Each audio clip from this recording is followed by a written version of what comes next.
What are you wearing? A Canadian tuxedo. Canadian. I'm a hockey player. Let's go Blues. Let's go Blues. Let's go Blues. To all you Blues fans, we're bleeding blue with you. Let's go Blues. Let's go Blues. Let's go Blues.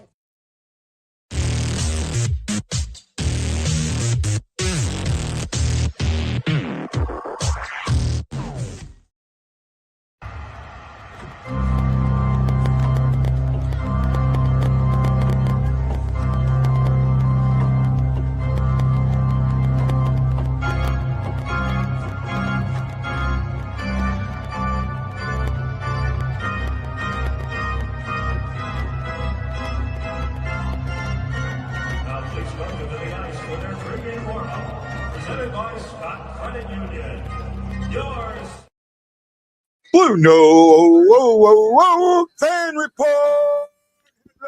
Hello, everyone. This is Guy, the White Blue fan.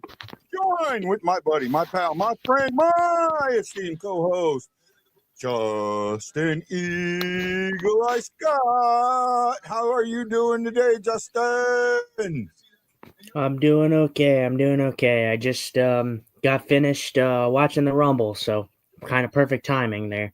Yeah, I was. Look, man. Hold on. I gotta mute my TV didn't connect like it's supposed to. Dumb TV. Let me mute that.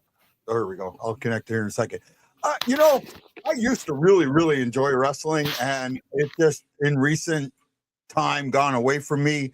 And I get people to do, because for me it used to be fun. And I know it's fake and all this other stuff.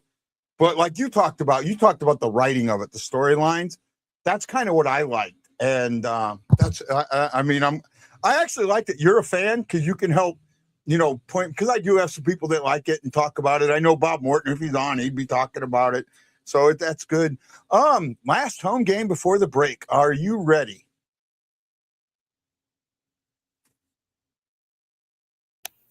And I probably shouldn't have answered that question when I did. God damn it. Okay. Yeah, no, I'm ready for it. I'm expecting a good one. These two teams have kind of been similar in a way, not too similar. Columbus has had a better season than the Blues have, from a stat standpoint. They're going in opposite directions, that's for sure. Yeah, but so, and they're coming in hot, coming off of this game. Their last game they won. They're on a 4-game win streak right now. Columbus is going to be determined to get a win before, coming closer to the break. But I can see a Blues win tonight. I really could. I didn't get a prediction out there, but I figured that we would talk about it. But yeah, a little. Sometimes when they're earlier games like this, it's just hard, especially for me, because it's like. When they practice at 10 a.m. Well, that's when I get up at 6, and the game is right at 2:00 for me. So it's so lumped together. Sometimes it is hard for us to get out a video. So we do apologize about that. Let's see what some. I'm going to ask you this question, but I'm going to wait a few. I'm going to see a few more. Let's see. We got. Did you see the last game where Falk was named the 3rd star? He came out of the tunnel, did a short circle on the ice, and didn't acknowledge anyone or look at anyone, and went back in the tunnel. Well, I didn't get to see the game. I had 4 teeth yanked that day. And I watched the first period, and then my mouth started to feel, that's when the anesthesia started wearing off. And my mouth felt like it was kicked by a horse. So I had to I had to take some aspirin and lay down. Well, so you can talk to that. Well, from a standard, I want you to name it like this. Most people were going to tell you, oh, hey, it was nothing. Like the Blues, the Blues management, Montgomery, something like that. They would tell you that that's nothing. From a standpoint of, like, you look at the Jordan Bennington situation with the pool, and then, like, he got angry with Montgomery, and then Montgomery went into the presser and said, oh, well, that was just him saying I love you, and I said I love you back. Like, obviously, that's not what he said. Obviously, that's not what was said. So they would sugarcoat that. I would assume that I'm not going to read too much into it because, it could just be really nothing. But Falk is one of those guys that is going to be a piece for a team down the line because I expect the Blues to be sellers at the deadline. And Falk is going to be one of those guys that are going to be sold at the deadline. Maybe Falk doesn't want to leave St. Louis. Maybe he wants to stay here. Maybe he believes in the vision here. I don't know, but my guess would only be like, oh, they might have went to him and asked him about what are some teams that he would like to go to. Would be my guess there. But then again, it could be nothing. I'm not going to say it's one thing and it's not because I'm only a viewer here, so like I'm only saying what I'm saying, Yeah. I see you just kind of touched on the one that I was going to ask. I was waiting for a few more to show up, but I want to do something. Richard Campbell comes out and goes mock trade. Kyrou to the Sabres for Owen Power and Isaac Rosen, their top prospect. If that's it, I say no. If there's a first next year, I consider it. If there's a first and a second or a first and a third next year, not this draft, but the draft after, then yeah, I would probably say yes. What about you? See, I don't hate it. The thing is with Kyrou, you need to get a guy that can play now. Owen Power can play now. You need to get a guy that's going to fit in that window. I don't hate it as much as maybe you might, just because you have to look at it like this. The Blues would be getting something that would fit into their window. You're not getting picks for Jordan Kyrou. Yeah. Like I want something more than picks. For guys like that, like yeah, picks are nice, but I want guys that can play now. Especially guys like the caliber of a Jordan Kyrou, like the guys of a Robert Thomas. I want guys who can play right now that'll be effective, that'll fit into that window for you. So Owen Power is a guy that would definitely show up your defense. I don't think the Blues defense has been as bad as most people say it is. But if you're looking at it, look at it like this. You're looking at a Philip Broberg, Owen Power, Colton Parayko, and Adam Yurchek top four for the Blues coming into the future. And that is a great top four. So I agree with you. And Owen Powers is younger than, I think he's still on an RFA, right? I don't think he's a UFA yet. So I think he's younger. I'm not sure, but he's still young. So you're looking for a guy that fits into that window. And obviously, like we talked about, I don't think the defense is as bad. But if you're looking for an option for Jordan Kyrou, who, for me, I think he needs to change scenery. I think he's been playing great as of late here, and he's been very noticeable. And it would be disappointing to part ways with Jordan Kyrou. It really would. But the Buffalo Sabres, they need to get over that hump and finally find that one piece that could put them over the hump to get them in the playoffs and have them be a competitive team again because they've been bad for so long. Jordan Kyrou needs a change of scenery, I think. And then you bring in a guy like Owen Power who fits into that young system for the Blues where you don't have to necessarily tear the whole team down. You can put him in the system, and then you have young guys already, and Robert Thomas, who's still developing, Dvorsky, who's coming up, Snuggerud, Carbonneau is going to be there eventually. Yeah. He's going to fit in that window, so the Blues aren't they're losing a great winger in Jordan Kyrou, but they're not losing too much because they're replacing him with another young guy. This trade is better than I thought. For Owen Powers is 23, so he's 3 years younger than Kyrou. He's only making $125,000 more than Kyrou, and he signed through almost the same and signed through the same as Kyrou. He doesn't have a no trade until the last year, until 29-30, and it's a 5-team no trade list. So he's heavily tradable, right? He's a name. He's very good. He's not I don't think he's an offensive defenseman though, right? He makes 8.3. I'm looking at it right here, 8.35. I think he can do both. The thing for me is it's about building the future. So for the Blues are not playing well right now. They need to shake something up, throw a curveball in there. And like I said, if you're looking at it down the line, a top four for Blues defensemen being Philip Broberg alongside Bowen Byram, Owen Power, and then Pareko, who is getting older but still can play, alongside Adam Yurchek, who I think is going to be big for the Blues. That's a great top four. And then if you have a guy like if you have a guy like Theo Lindstein, who comes into the guy that we think he's going to be a great third pair defenseman for this team. And if he gets better than either one of those guys, he can come up higher in that lineup. So that defensive pairings are going to look great if something like that were to happen. I'm not saying it would, because I don't know if Jordan Kyrou would go to Buffalo. I don't know. That's the biggest thing, is where if Kyrou would go. He says another mock trade, Rasmussen, Soderblom, and a first and a third for Falk and Sundqvist. I'm pulling that trigger. Before we talk, first of all, basically, I've written the season off. This is a top 5 draft pick for us, I think. Right? It's not a great season to have a top 5 draft pick, but we're going to have a top 5 draft pick. And having a top 5, we've got a chance at 2-1. Not a great chance, but a chance. Right? So having the top 5 pick is kind of okay for me. And if you want to get me another first round pick this year, I'll take that. If the Blues have an anomaly season, and the weird thing is we're still talking about this. There's not as many games left in this season. The Blues have not had the season that they need to. But the crazy thing is the Blues are not statistically out of anything right now. So that's the weird thing for the St. Louis Blues. They've been so inconsistent this year that they're still not bad enough to where they're completely out of things, which is so weird from a managerial standpoint, because how do you manage a team like that? A team that's been right there but can't seem to get over that hump.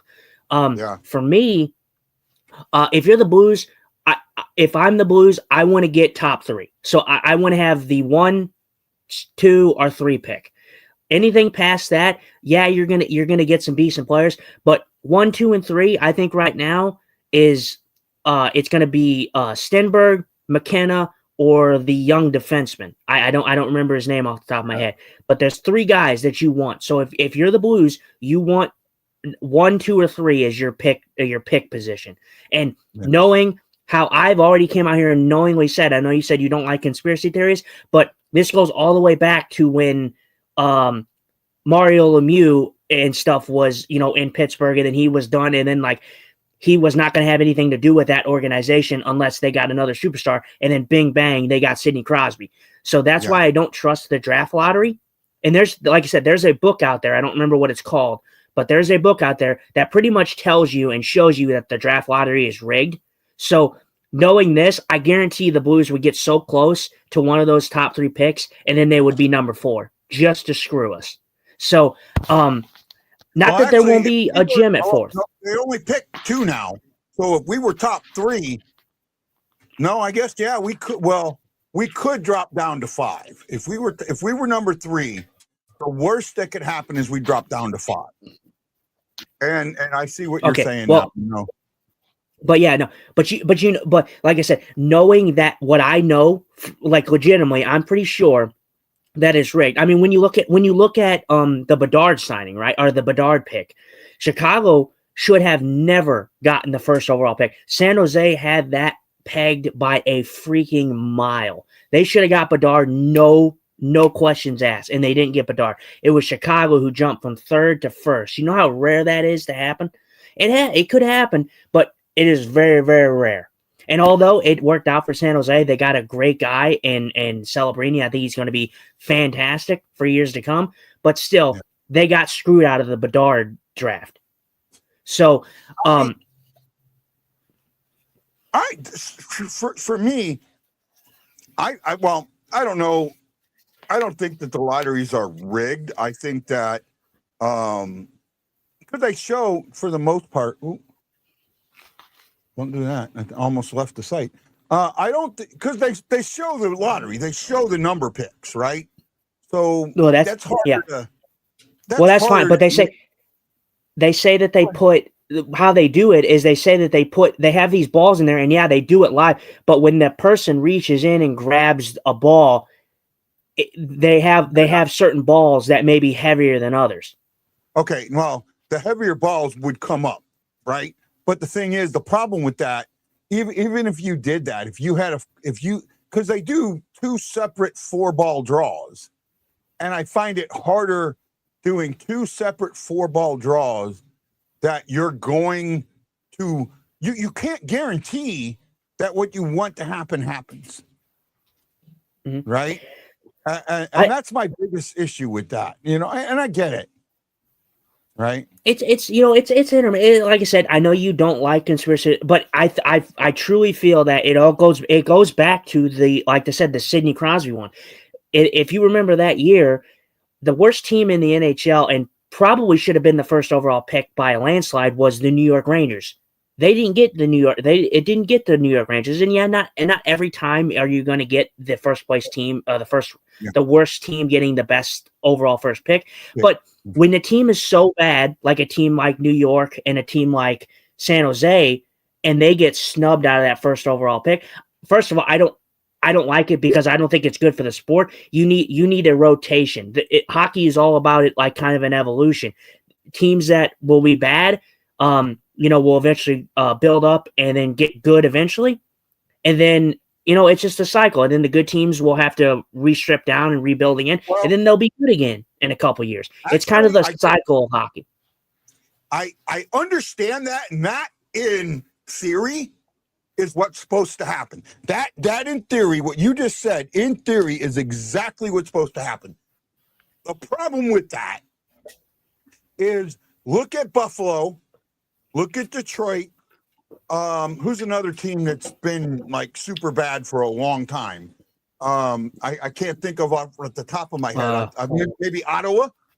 Ottawa or Columbus. Columbus is in that category probably. Okay. Of those 4 teams, 3 of them have piss poor management. Mm-hmm. Yeah, absolutely. And it does come down to me. For me, I think it does come down to management. If your management is poor, then yeah, you probably are struggling. But I think, like you said, I think you're agreeing with me on my ideology that it should be that way, where teams are bad and then they rebuild up and then they're good. And then once the good teams are good, after a while, then they get older, then they have to rebuild and then they get good again. I feel like that's kind of, I think you're kind of in agreement with me on that. I mean, that's what happened with Colorado. That's what happened with Edmonton. That's what happened with St. Louis. I mean, you go back to the Lowry sale. I mean, and I've talked about that before. That was maybe not with you, but the Lowry sale was that was done so badly. I mean, you cannot have somebody that is, and this is why you have some of the problems that you have in the NHL with the Sabres. They have owners that don't know a goddamn thing about hockey, and everything is a business decision. And I'm sorry, in sports, everything cannot be a business decision. If everything is a business decision, you're going to make a mistake. And the sale of the Blues, that the Lowrys turned that into a business division. And because they did that, they brought in a guy who didn't know a damn thing about hockey, but knew about liquidating and selling. And he went and liquidated. He got rid of the Blues' biggest selling point, the thing that would have made them worth the money that the Lowrys wanted, even though they were losing money, and they were losing money because they were idiots, was the streak, the playoff streak. At that point, 25 years was the tied for the record. If you keep that together and you get it the next year, the next couple of years, and set the record, you can build up from that and make your money that way.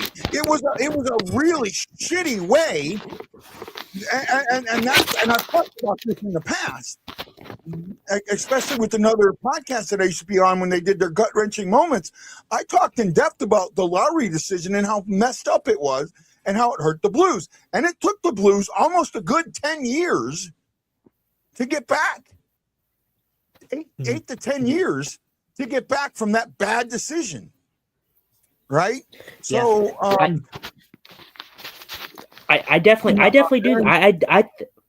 Sorry, go ahead. No, Aaron says, aren't the Blues one of the only? No, we had a number one pick. He just retired, Johnson. We got the number one pick the first year after, I think the first or second year. No, the year after the strike year. The strike year. I think we got the pick in 05. I think that's when Johnson came in, was 05.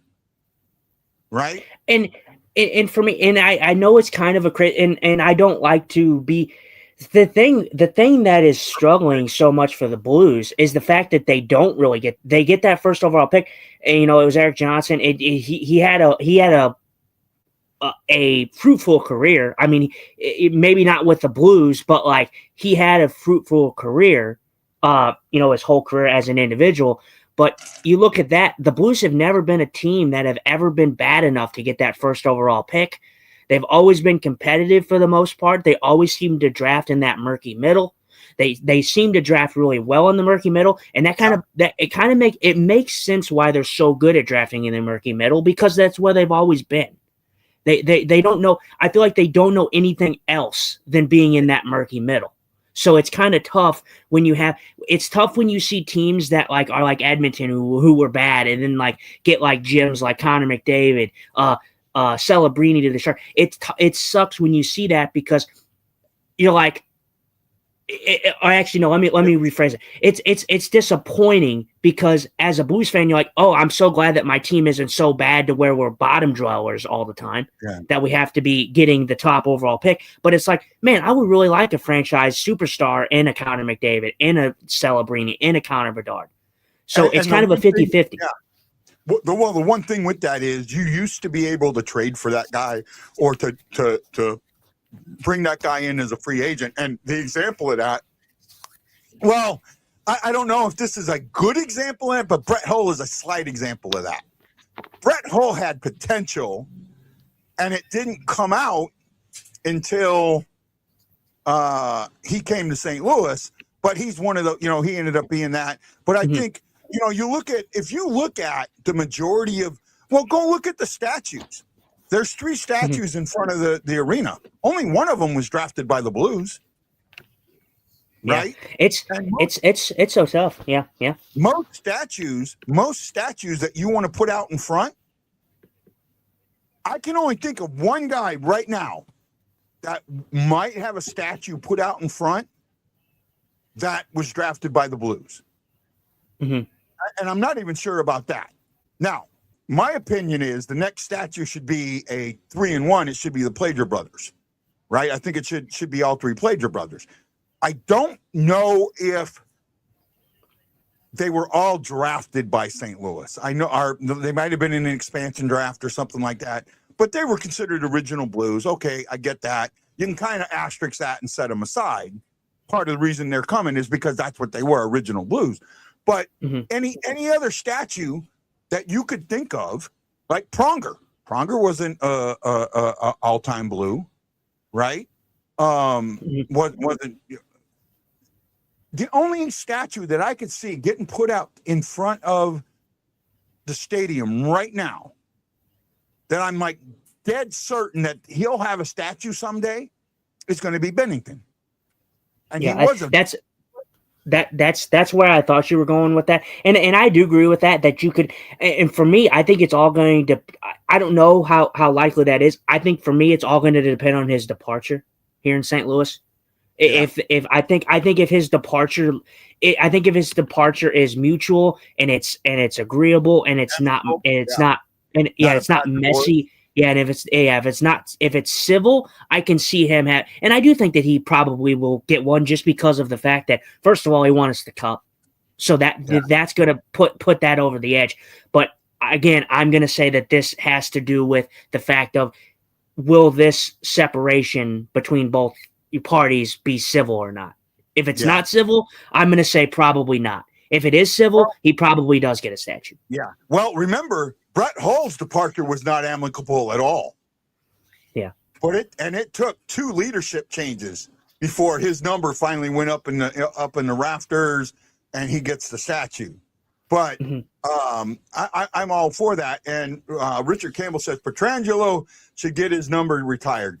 I was on Reddit and I was going off on Reddit because someone posted about one of the national media talking about how bad Armstrong's been with the Blues, and the letting Pietrangelo go narrative came in, and I went off on that, and I had someone, I'm 100% no.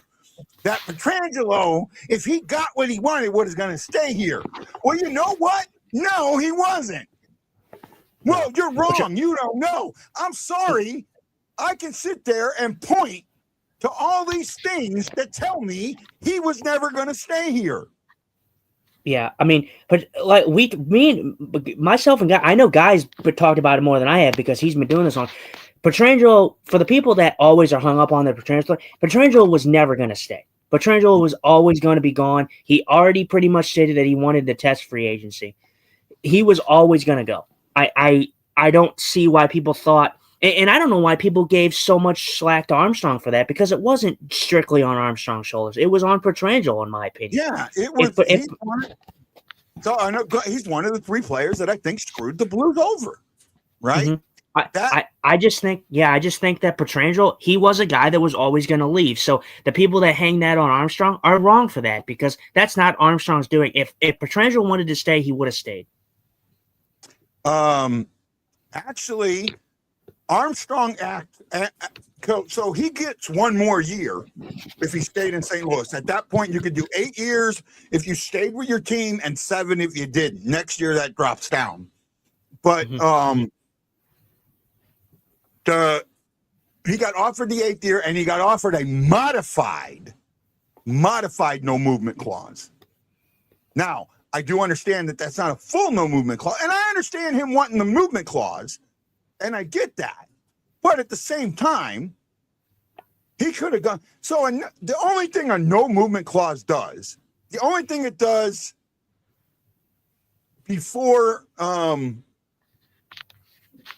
only thing a no movement clause does above a no trade clause is it means the player can't be waived or sent down.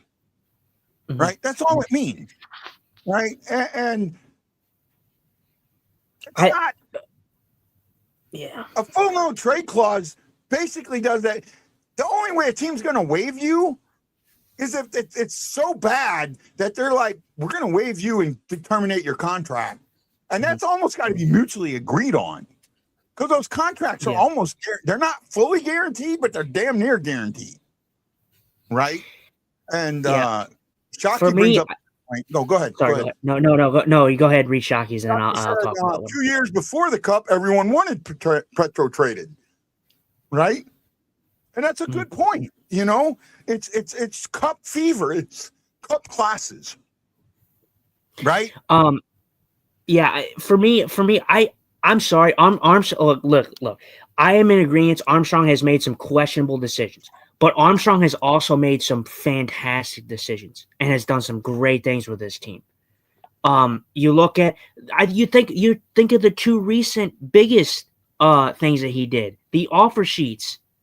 Mm-hmm. We have Broberg now. We have Holloway. Holloway's got to stay healthy. Holloway's been so injury prone. But we knew that coming in. He was injury prone on Edmonton, but he's still a fantastic player when he's in the lineup. Philip Broberg is slowly but surely becoming the Blues' #1 defenseman. Yeah, I mean, that's recent. I don't think that slowly. I think that quickly. I do think so too. But I think Parayko being there is Parayko's always going to be in that question just because he's here. As soon as Parayko's getting a little older, his year hasn't been outstanding this year, but him and Broberg have been great together. So, I'm with you, man. I'm with you, and. Number one, to me, if you're on the top pairing, you're a 1A, 1B. And Broberg is there. He's not a number 2. He is. And you've seen when he was injured a little bit, or he was hurt. He was hurt early this year. And it was definite that there were some issues there. Yeah. And just look at his ability, just skating ability alone. I mean, the fact that he can skate out of the zone, he was doing Colton Parayko things when Colton Parayko is at his best. He's carrying the puck through the neutral zone. He's skating in with speed. He's skating against other teams like 1-on-3, skating into the zone. Look at the Kyrou goal the other night with him. He created that play. He skated in and he got that puck behind the net and he gave it to Kyrou right in the slot for a great great goal. I mean, Broberg is definitely. I mean, he's something special to watch. I'll tell you that. I cannot believe Edmonton didn't take a chance on this man, considering he was like their best defenseman. Really, this is a really good point.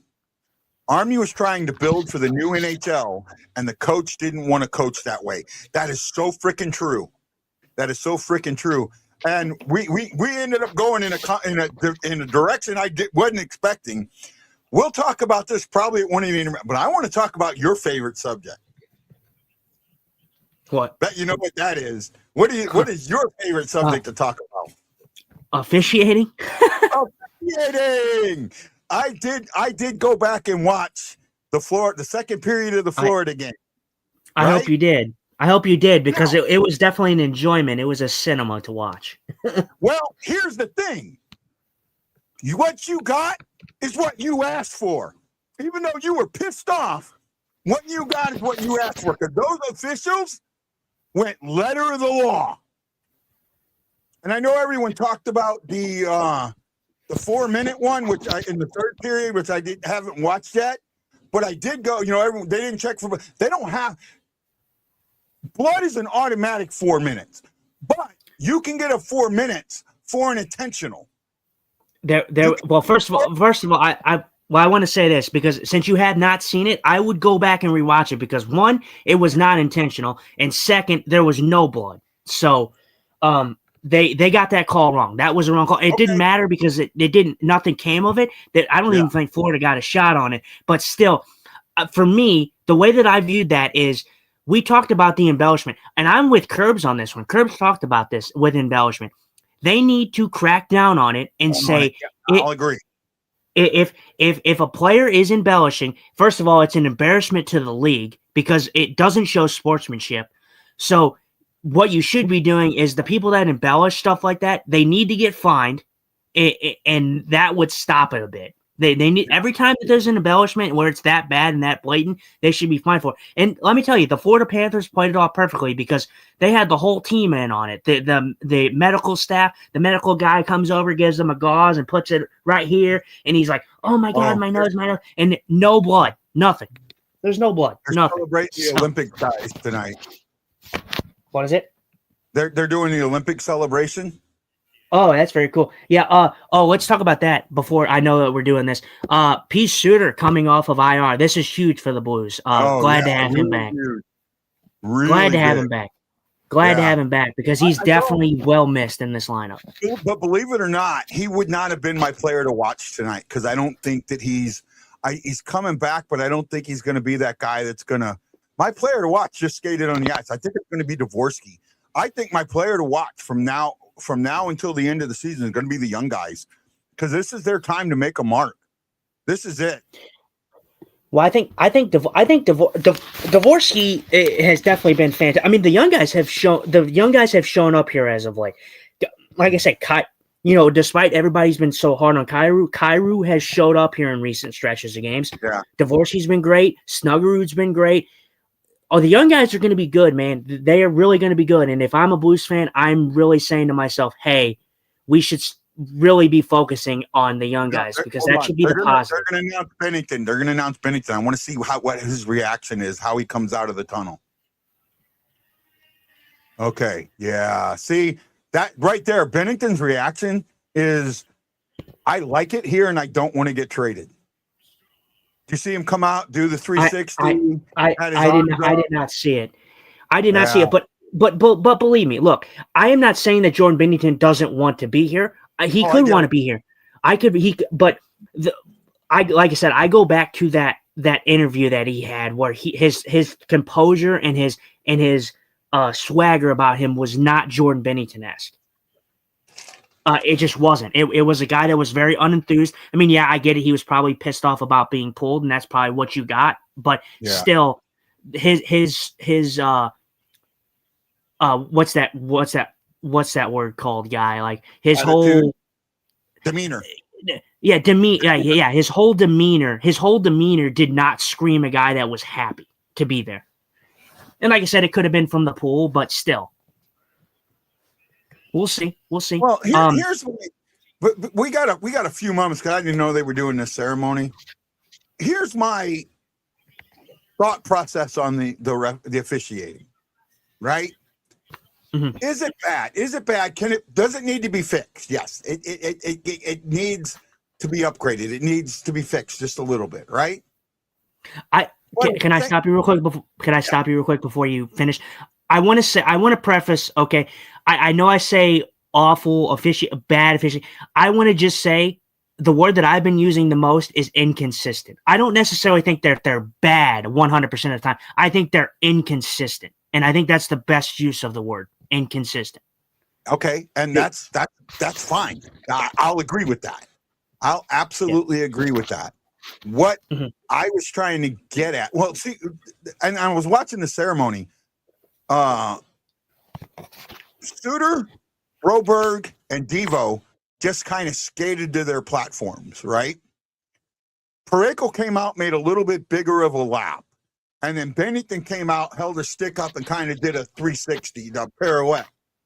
It kind of tells me, and again, you're looking at Bennington and Pareko has longtime blues, you know, so if they would have come out and just skated right to the podium, and I get it was closer and the other guys was farther away, but if they would have just gone right there, that would have told me they're you know, they don't want to be here.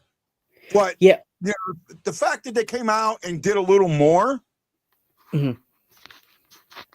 Well, and I also want to preface this too, the personality of these guys. Bennington and Pareko, I feel, have a little bit of a out there more personality.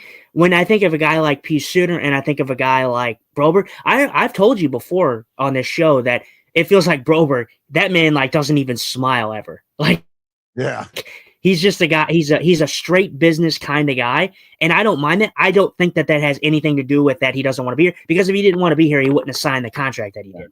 So, yeah. And Suter's new here, so Suter, I don't strike as a guy that really is like an uplifting individual either. Hold on. I think my point's getting misconstrued a little bit. Broberg, Dvorsky, and Suter, them just skating to their podium doesn't mean that they don't want to be here. It just for me, it's the fact that the two longtime blues gave a little more than just going straight to the podium, even though it's right, you know, it was right there. They gave a little more. I like that. Richard Campbell asked, which David Perron departure hurt the most, 2013, 17, or 22? Granger says 22 Perron, but he was among the veterans who needed to go. For me, when you say hurt the most, I was probably maybe 2013 more than anything. But because 17, he got drafted in the expansion draft. For me, the one that pisses me off the most is the 22 one, because he lied. He straight up lied to everybody. And that's where I think, see, we as fans, we as people, we as a civilization, we as human beings have this propensity to hear something. I worked for a guy, and he had this saying, and I absolutely hated it, and now I know why I hated it, but he constantly said, first lie always wins.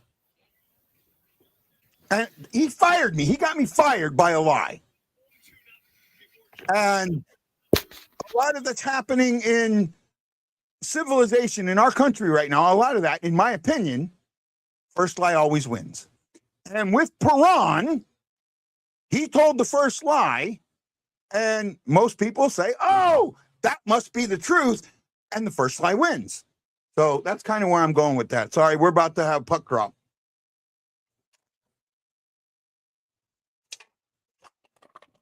You're muted. Yeah. I was talking because I thought I unmuted myself. But yeah, no, for me, Suter's my guy to watch tonight. But I think if I'm anybody watching this, I think my player to watch tonight, I'm going to be obvious here, and I'm going to say that, yes, Suter has been my guy, so I'm going to take him, but the guy that I would pick is Bennington. Bennington, last home game before the Olympics. Let's see if he has a huge game tonight. Yeah. I kind of expect like a big game from Bennington tonight. I could see it. I also wonder if, and this is, going to really come off bad. I'm wondering if Armstrong is kind of forcing the hand and saying, I need you to play Bennington this amount of games before the Olympics. Right? I wonder. I'm not throwing a conspiracy theory out there, but I'm saying it is possible. Right? I'm thinking for me, like I said, this whole decision between what happens with Jordan Bennington is all going to become the Olympic break. How does he perform in the Olympics? That's what's going to decide whether he's gone or he stays. Yeah. I kind of agree with you there.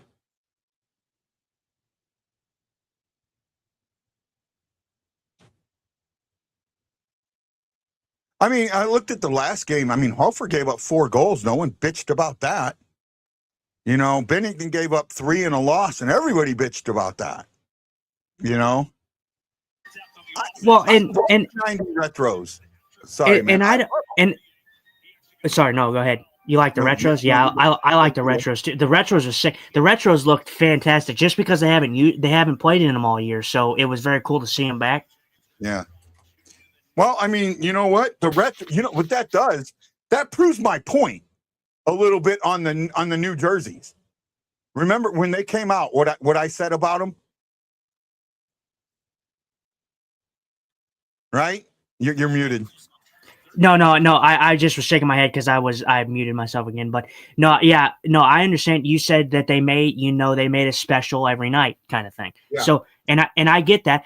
For me, I still don't have a problem with jerseys. I love the jersey. I really love the away ones. Every time I see the away ones, I love them.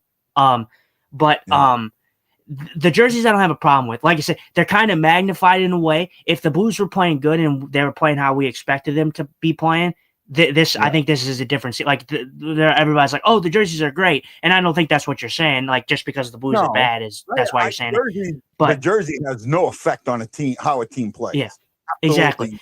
0.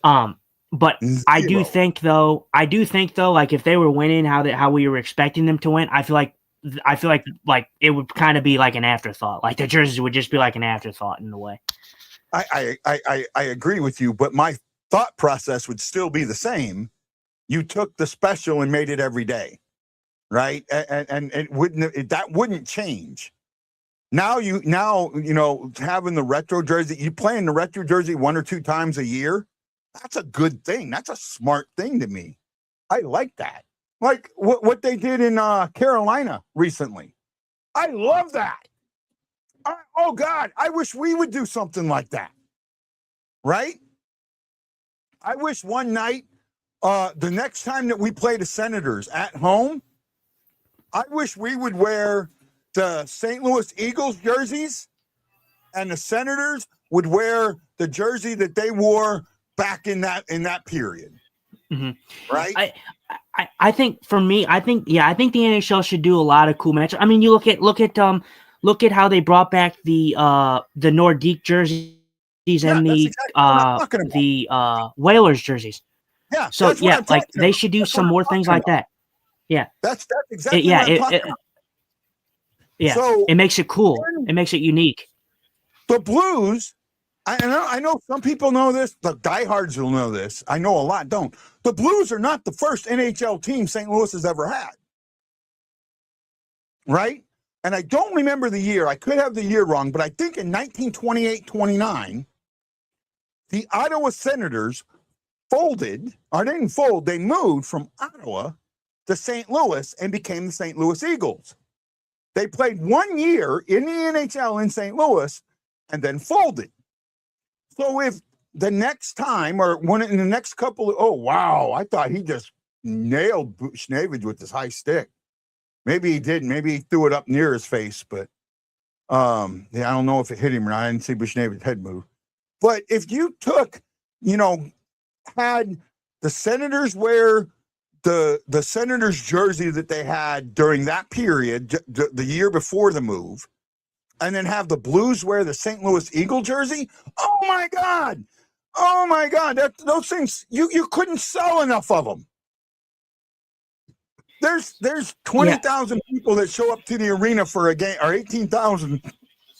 You could have 50,000 of them jerseys, and you'd sell the auction, the game worn auction jerseys. Oh my goodness, them things would break records. Yeah, I feel like they should. I feel like they just need to have more fun with the whole jerseys thing. Like the jerseys are like just the minimal part of the game, but for me, it's what make the team, you know. And I understand that, but like I said, it's like the heart, you know, the Whalers and the Nordiques jerseys. Those coming back when they play each other, that's fantastic. I love to see it. I love when the NHL has a little fun with it. For me, it's why for me I like when the St. Louis Blues did like the reverse retro of the classic jersey, you know, the red jersey, the yellow jersey. I love when teams, I love when teams take a chance and do something different. Going on the power play. Like, I don't know if I'm sure you agree with that, guy. I love when NHL teams take a risk and take a chance on something different. Like sometimes it doesn't hit. Sometimes it doesn't hit. Sometimes they don't do the right thing when it comes to the jerseys. I think more people like the reverse retro, the red, than people don't. I think a lot of people do. I think when my mom saw them, like, yeah, I don't like that. But I was like, well, dude, like, I was like, Mom, this is kind of like the St. Louis flag in a way. That's what the red kind of represents. That's kind of everything that I've kind of. What boy, I've sold you on that one, haven't I? I mean, I've been told, oh, that's not why they did it. But okay, maybe that's not why they did it, but it's sure what it feels like, right? It may have turned out that way. Well, that's kind of. See, if I'm viewing it from a fan perspective, that's like why should you not want that? That pretty much encapsulates everything St. Louis. So the St. Louis flag, you got the red in there, you got the staff or the music. Down on the bottom. Staff. Yeah, down at the bottom. It encapsulates everything that is St. Louis Blues. When you see that, when you see that jersey, you think St. Louis Blues immediately. So, absolutely. It's. I hate to interrupt you here in your thought process, but it's like WWE, for instance. Their theme song. Think of a WWE theme song, and then you think of a jersey for an NHL team. It's practically the same thing because once you hear that music hit, you know who it is instantly. Yeah. So that's the same thing with a jersey. I have an idea for an NHL jersey night. They could do this 2 or 3 nights in a row. Right, or a week. Have a week of this. Oh, nice shot by Bushnevich right there. Very good try there. Oh man, we might be dead on because you. Yeah, we are pretty close. Yeah, I'm at 1540 and counting. Yeah, no, I'm a little ahead of you, but not too far ahead of you. What is it? The thing for me is I got a lot of pushback. Not a lot of pushback, but I got like a no from you. For me, I understand why they wouldn't do this, but for me, I've always thought that the Blues should do something unique and they should really implement a black into their color scheme, because a black, blue, yellow, white kind of combination for me would look very cool. I think that you don't have to make it an everyday jersey, but like an alternate or something like that. I think implementing a black with that color scheme, chef's kiss. I think it would look amazing. Oh, I'm sorry. You're right. I disagree with you on that. I do not want to see the Blues in a black jersey. That's just me, and I get it. You're welcome. Maybe not full black. Your opinion. Right? Maybe not full black, but implement some sort of black in the jersey. You don't have to make it a full black jersey. Is the closest I would ever want a black jersey. Yeah. And the reason and it's actually not full black. It's got some. It's really a lighter black when you think about it. I know black doesn't have, but it's a military jersey with the gold. So, you know, you can see I got my patches on it, right? And for me,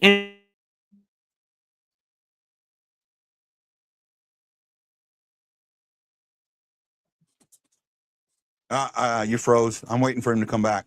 I have an idea for a jersey week, and let's see what Justin thinks of this. I think this would be cool.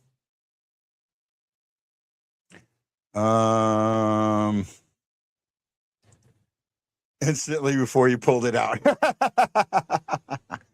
I gotta wait for Justin to come back. I'm gonna pull him out of here until he comes back. He's frozen hard. He's probably gonna have to reset. He'll figure it out and he'll do it. He's good at that. 7 people watching. We got 5 likes already. Aaron Nails, Lance to Scott, Ted Dieterman, DeAndre. Thank you, DeAndre. He's one of the guys running our reunion in September. Thank you, DeAndre. I appreciate that. Equido. Thank you, buddy. Love getting that. Love getting my alumni, NJROTC alumni involved in the show. I think that's cool. Love getting my shipmates involved when they come on. Love getting, other people like that, service members and, my hockey community and all that. I love getting you all involved. That makes me feel good. You bring me back. You pull me back in. Just when I thought I was out, they pulled me back in. What movie is that from? Hey, Daniel. I think Justin knows he's frozen. I'm going to send him a text, but I'm sure he'll figure it out.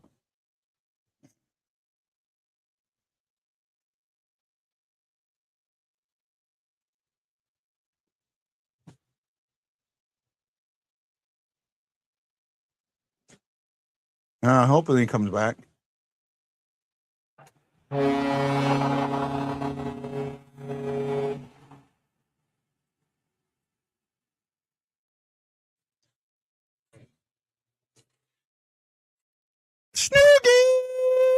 Snoogie with the noogie.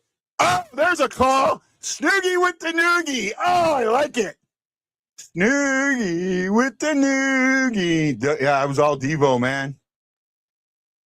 Oh, wow. Nice. Tic-tac goal.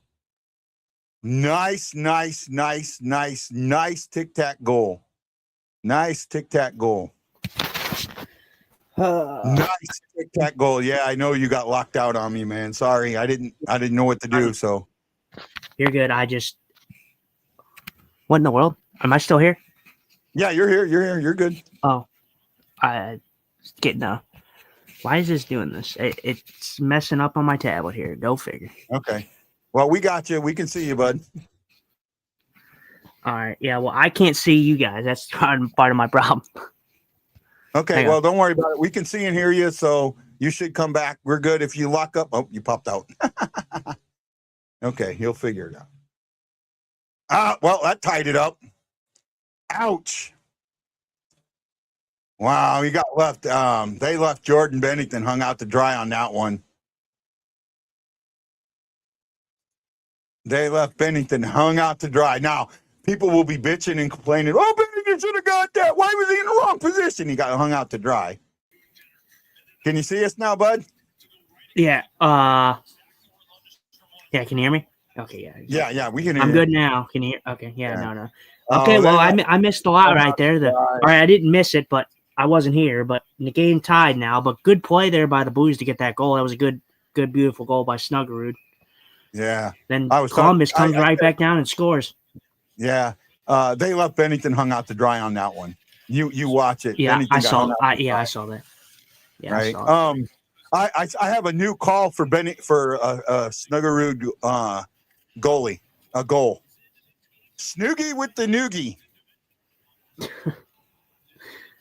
Yeah. It's not too bad, right? So now we can talk about it. We're tied 1-1. This is my idea for a themed jersey, right? And you can do it. You can do it for a week, or you can do it minor league night. Each team wears their minor league jerseys. Yeah, you could implement. You could implement a night like that. They wear a minor league jersey from the past. Like, for example, while I love this, I love the Thunderbirds. I would love to see the Blues come out in Riverman jerseys. Yeah, there you go. For your Riverman jersey. Yeah, I see. I like ideas of. I like the idea of both. I mean, you could. And the thing is you could definitely implement something like that because each team has an AHL affiliate. So yeah, You could do something like that if you wanted to. But granted, I don't know if they would do something like that just because the AHL and the NHL are a little different. Granted, if you're making it a theme night, then it's it's kind of a little different. It's a one-time thing. You're not Well, like wearing the jersey every night. Yeah, you make it a one-time thing. You are one time or a 1 week thing, so every team gets to do it at least once, if not twice. Gets to do it once at home and once away, minimum, right? But what it really, really does, is it connects teams to their minor league teams, right? And to connect. Like you get Sam on here, and Sam tells you, "Oh, I don't watch the Blues that much," right? Well, and I personally don't watch Springfield as much as I could because it's harder to watch them because they're so far away. But if you brought that jersey in, that connection gets there. Oh, and as soon as I mention her name, look who pops into the show. Oh, that's too good, Sam. That I just mentioned your name. And you pop in the show. I have an idea for a theme night for jerseys, and it's to do a minor league night. And you can either wear your current or a former minor league team's jerseys. Like, as much as I love Springfield, I would love to see them wear a Peoria Rivermen jersey from back in the day, from back in the late 80s, early 90s. I'd love that. I'd love them to wear a Springfield jersey, right? How do you even watch them? I'm not sure what it's streamed on. So for me, memes, I do not live in the St. Louis area, so I watch it on ESPN Plus. If you live in the St. Louis area, you have to watch it on FanDuel. Is it FanDuel? FanDuel Sports Midwest, right? That's the only way you can watch it, except Monday's game. Is it Monday's? No, the game on the 4th. I want to talk to you about that. They're on TNT that night, right? I'm getting teeth pulled again that morning, earlier in the day, like at 10 o'clock. So what I may do is do the show, but let you do it. I'll be here, but let you do it mainly by yourself, right? To where I know, like the last game, I knew that I physically wasn't going to be able to sit here and monitor the show. And I want to do that no matter what, right? If especially if your first time without me, or, first where I knew that I need to make sure I keep monitoring you a little bit. And I did that with anybody. Don't look at that the wrong way. Okay. I would have done that with Ashley. I'd have done that with Lance. Lance is an experienced podcaster, and I still would have done that with Lance. Yeah. Right. And I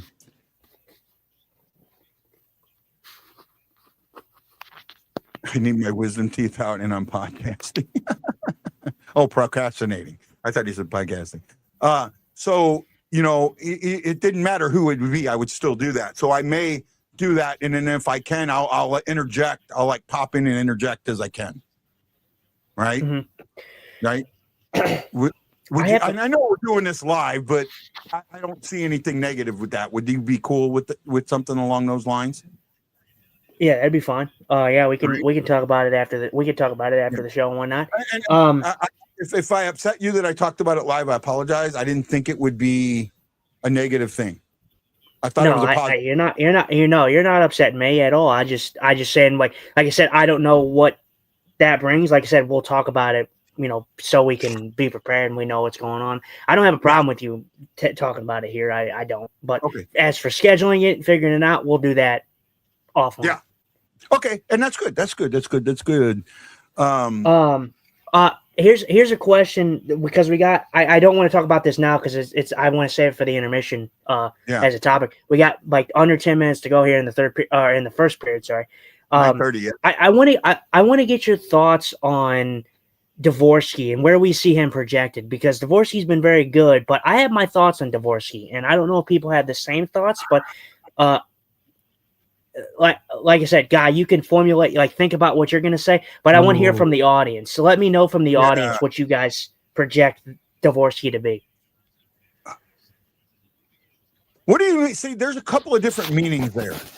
What do you mean by that? Like do what Production or like product like what do you play? expect what do you expect production wise from Dvorsky in his career? So I mean just it could just be in general, like just overall thoughts on what you think Dvorsky is. Do you think he's going to be a top line center for this team? Do you think he's going to just be a top 6 forward for this team? I mean, what do you think that he is going to project at for his career? Because I have my own thoughts. I have a theory on what I think Dvorsky is probably going to turn out to be. But I don't know if you'll like it, but that's just the way that I'm viewing Dvorsky right now. Yeah, no, we'll talk about that. It's a good question. It's a very good question. And then, So I want the audience to think about it. At the intermission, I want to do social media fails. Well, Twitter fails. We'll call it Twitter fails. Our Twitter Blues fans in what do you call it? I don't even know. We'll figure out a name for it. But I want to hear what Blues fans had to say about Bennington after the goal. Mm-hmm. Right? Blues fan in denial. Yeah. I watched that whole play. There is absolutely nothing Bennington could have done on that. That was a stolen puck. He was hung out to dry. I think it was Broberg was there in front of the net. There was no chance to do anything. There's no way Hoffer makes that save. And with everybody right now, why are you starting Bennington? Just start Hoffer. Because Bennington's playing in the Olympics. That's why you're starting Bennington now. Plain and simple. Meme says, I see him being needed on the first line, especially power plays for that wicked one-timer shot. Not a bad conclusion. Sam loves Devo. All right. And I guess Sam did hear us because she says, I actually have been catching up on Blues games. So Sam did hear me. That makes sense now. I love you, Sam. Thank you. He's young, talented, 18 when he was drafted. Well, most kids are 18 when they're drafted. 19 at the NHL, at the AHL. They have to be 19. He's the youngest player. I don't know if you've seen. Have you seen it yet? No, I didn't. Okay. Well, I didn't want to spoil it or nothing. Columbus scored, so yeah, they're up 2-1 in this one. Went off Parayko's stick, it looks like. Yeah, right off of Colton Parayko's shaft of his stick. Yeah, nothing can be done about that. But that might be goaltender interference. No, he doesn't touch him. No, he doesn't touch him. It's touch not him goal enough. interference. I don't challenge that. I don't challenge that. They're not going to. Again, yeah, it hits Parayko and bounces and goes under his legs. But again, I want to hear the Blues Nation, the Bennington haters come out. Neither one of those goals are Bennington. Bennington. Neither one of those goals are goals. Bennington goes, fuck, I should have had that. Neither one of them. Right, and I've actually seen him mouth those words. Bennington, Bennington has not had the luck this year, man. He has not had luck at all. Remember the game that I got to sit right behind Bennington? Mm-hmm. He skated behind after one of the goals, and he was like right in front of us, and he did. You could see him mouth, "Fuck, I should have had that." Right? I was like, damn, okay. Well, this is 2-1. The Blues have seen this before. This is going to be adversity, but they're capable of coming back in this game. I really do feel that in the recent stretch of games here, the Blues have that. You've seen the effort. You've seen this team skate hard. You've seen them play hard. They just have not got the. What's up? No, I thought they said it was deflected, but nope.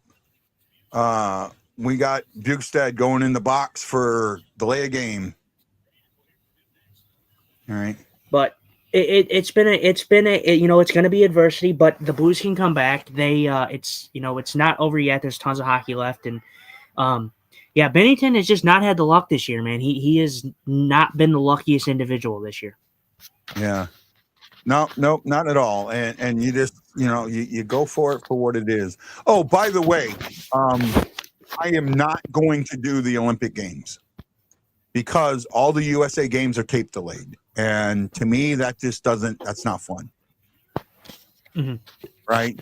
Because no matter what, in the information age, you're going to know what the score is. You're going to know the result. And that just doesn't make enjoyable viewing for me. I think what they should do is play it live and then show it later. Right? I get why they're doing it, but I'm not there. I mean, and then again, though, just because we're not going to watch it live, we could still talk about it if we both planned it on, if we both watched it, like if we both watched the game, we don't have to comment on it live. We could just give our thoughts on what we saw. Do a show about it. We can do shows about them, but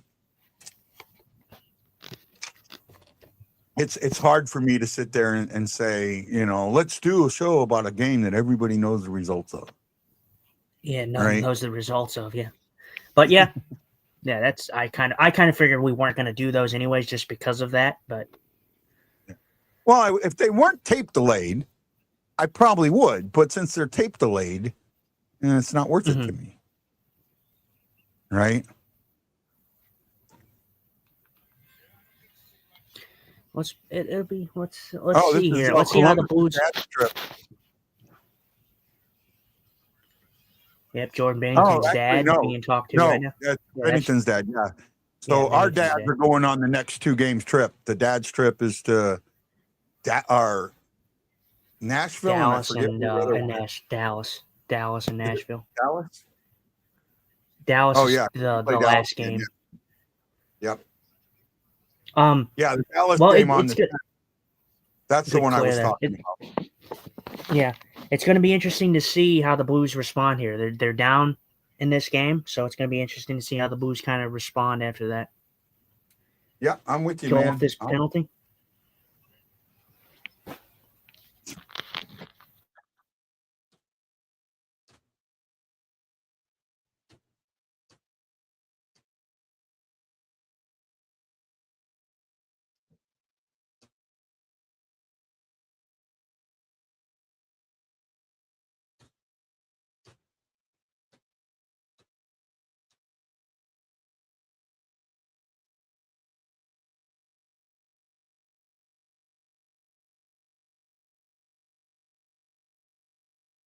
We've only lost. We've only lost 1 game with the dads in attendance. Dads or moms with parents in attendance. We've only lost 1 game. Maybe two, I think. So I think we lost 1 game with the moms, and I think we've lost 1 game with the dads. Now that I think about it. Good save there by Bennington. The parents' trips have always been pretty successful for the Blues. It feels like every time that they're in attendance, they usually bring their A game. Nice save right there. Oh, I might be behind a little bit.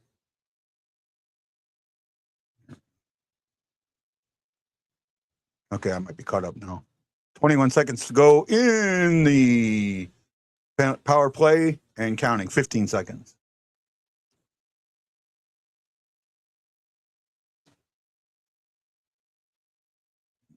Tucker blocked that one. That might have been a goal. He saved one there. Stadium Series tomorrow night in Tampa.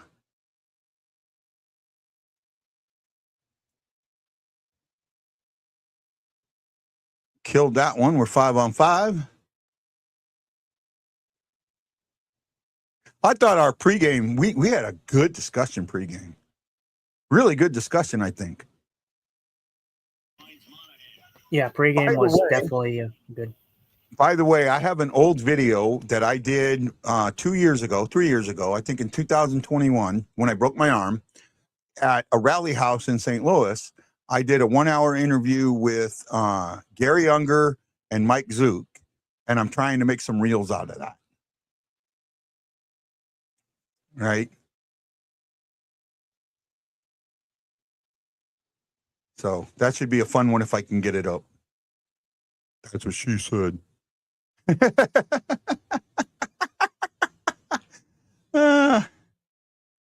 Hit lake effect snow off the Gulf tonight. Oh, wow. That would be cool. Well, I don't know. It's hard to get. The Gulf is saltwater. Well, I have seen saltwater freeze up. It does freeze up. It can get cold enough, but I think it's a lower temperature. I know salt raises the temperature of the boiling point. I don't know if it raises the temperature of the freezing point. I'm honestly not sure.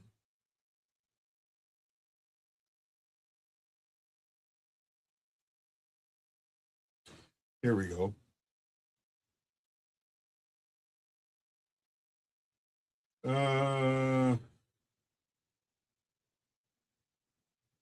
Does salt raise the temperature? Screw that up. Does salt raise the boiling point and freezing point? God damn it. I am an idiot today. How does salt affect the freezing point of water? I'll finally get it. Salt lowers the freezing point of water through the process called freezing point depression, preventing water from freezing into solid ice at its normal 32 degrees Fahrenheit freezing point. So it lowers it to 5 degrees, and I know it raises the boiling point. That's interesting.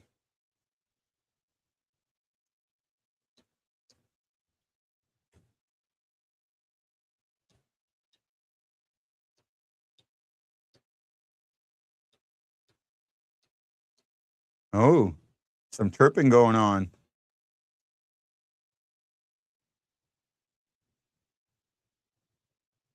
I have a feeling there's going to be some gloves dropping soon. If not in this period, very early in the second.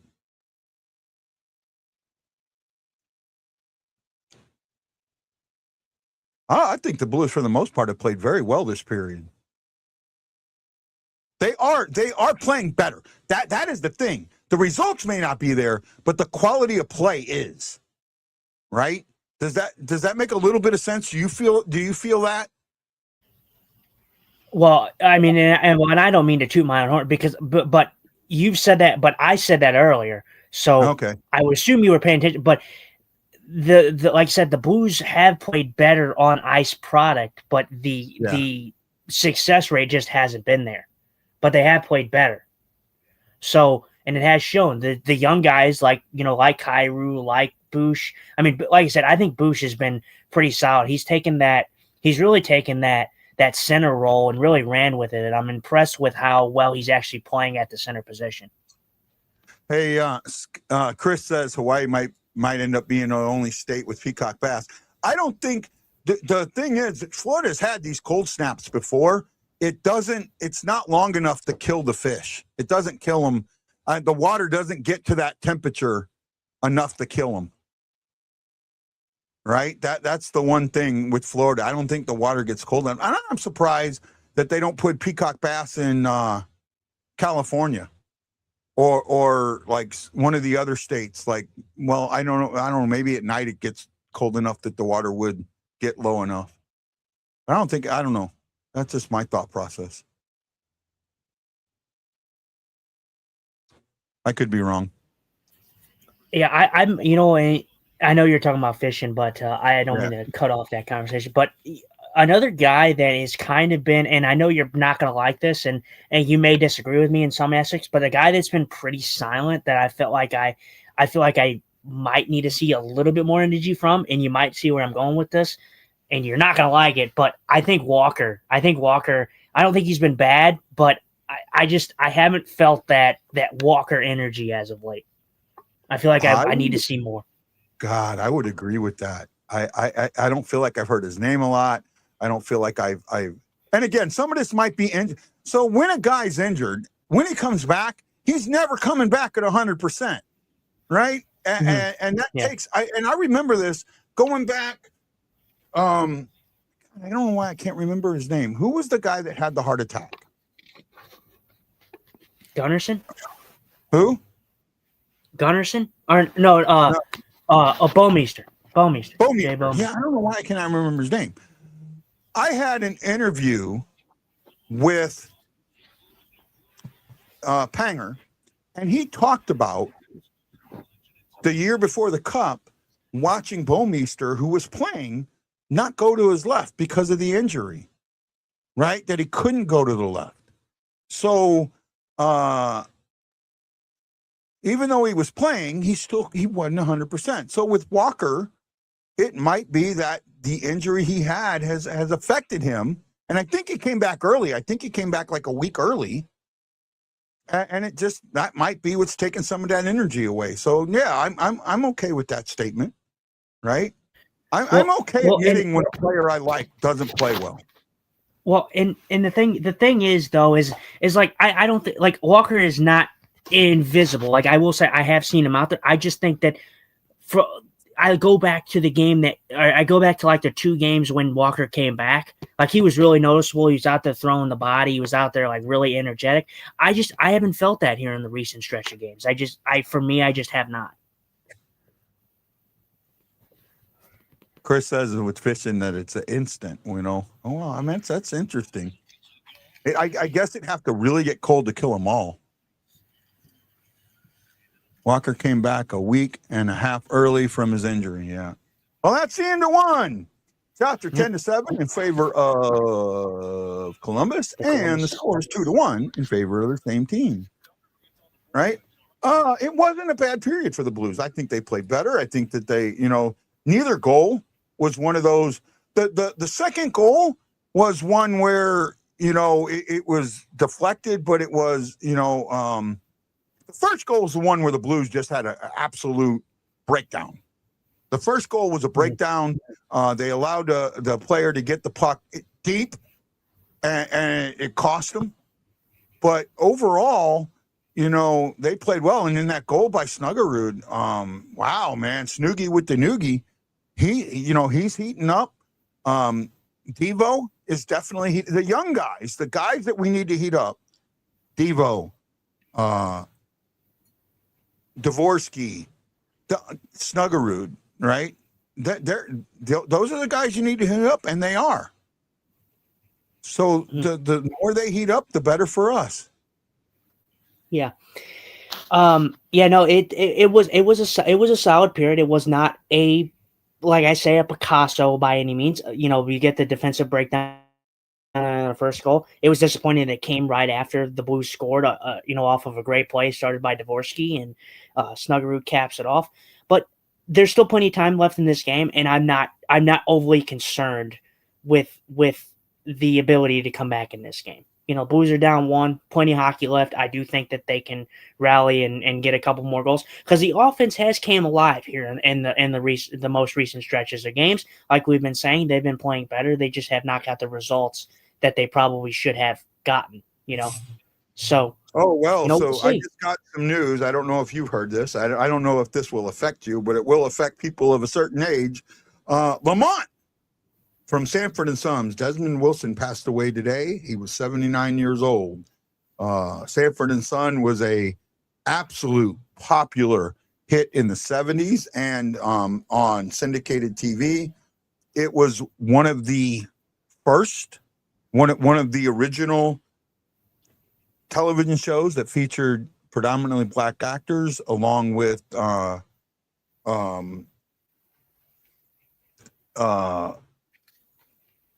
can't think of the name of the show now. What's Happening, and then the other one, it was the Jeffersons. So I don't know why I'm blanking out, but you know, really sorry to hear that. Lived a good life, and you know, hopefully it gets better, or hopefully, you know, his family gets grief or whatever. I don't know. I don't know what to say. I'm an idiot. Guy's an idiot. You can all say it now. Yeah, hopefully, yeah. I mean, you know, heart, heart and everything, and praying goes out to all the family. You know, family and friends there for sure. I didn't know.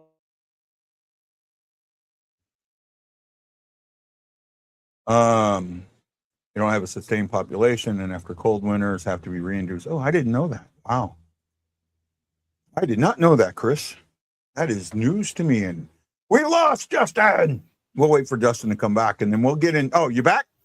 Yeah, no, I was saying, yeah, I didn't know him. You know, I'm sure you knew more about him. But I'm telling you what, guy, I'm telling you, when they say death travels in threes, Catherine O'Hara, she passed away yesterday as well. So they say, what's up? Oh, Kevin. Oh, okay. Damn, I was saying because you screamed so loud, so I couldn't understand what it said.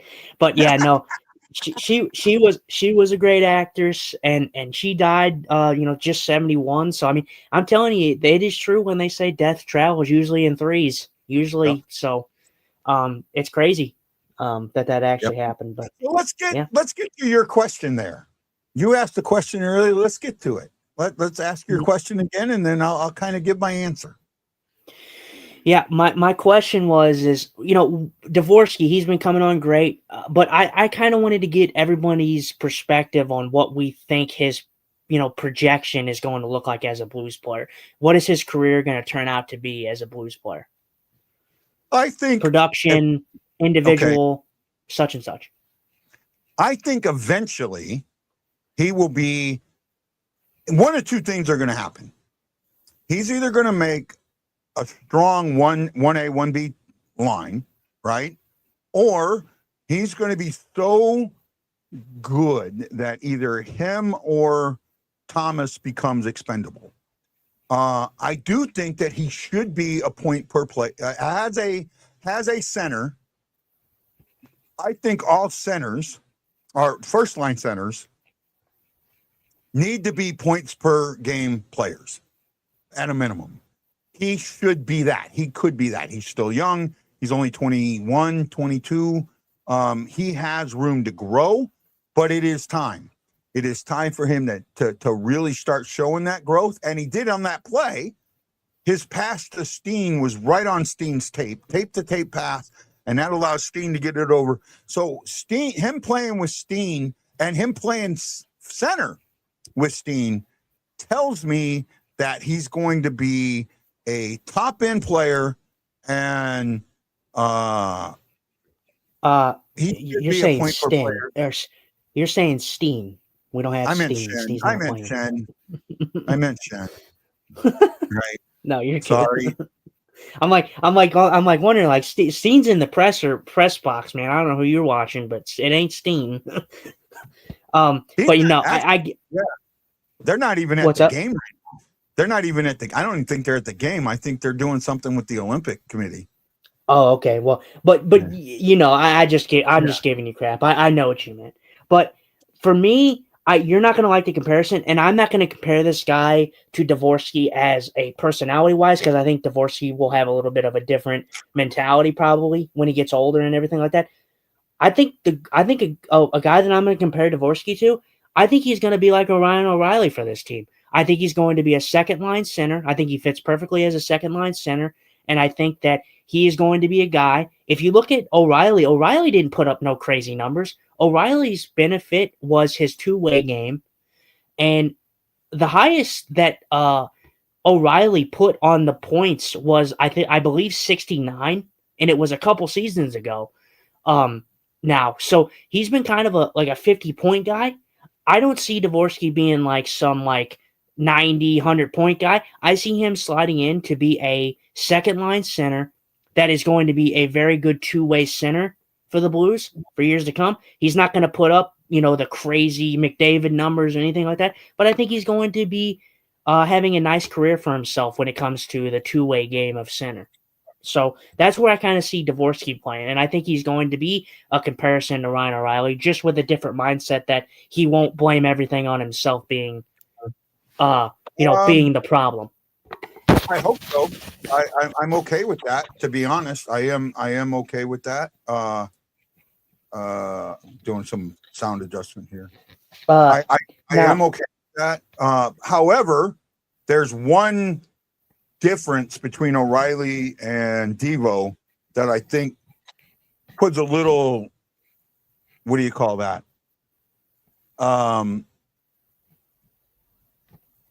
Because I'm not sure where O'Reilly was drafted, but I think he was a second-round pick or a third-round pick.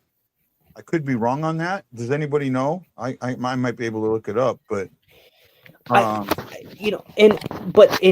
I do understand that factor to things, and I understand that might be the reasoning behind it, and I do think that Dvorsky can, maybe produce points wise a little bit more than O'Reilly, but again, I'm okay. Like, I feel like that's a good spot for Dvorsky, because in an ideal world, I think Robert Thomas is still the guy that you build on, and I still think that he's your number one.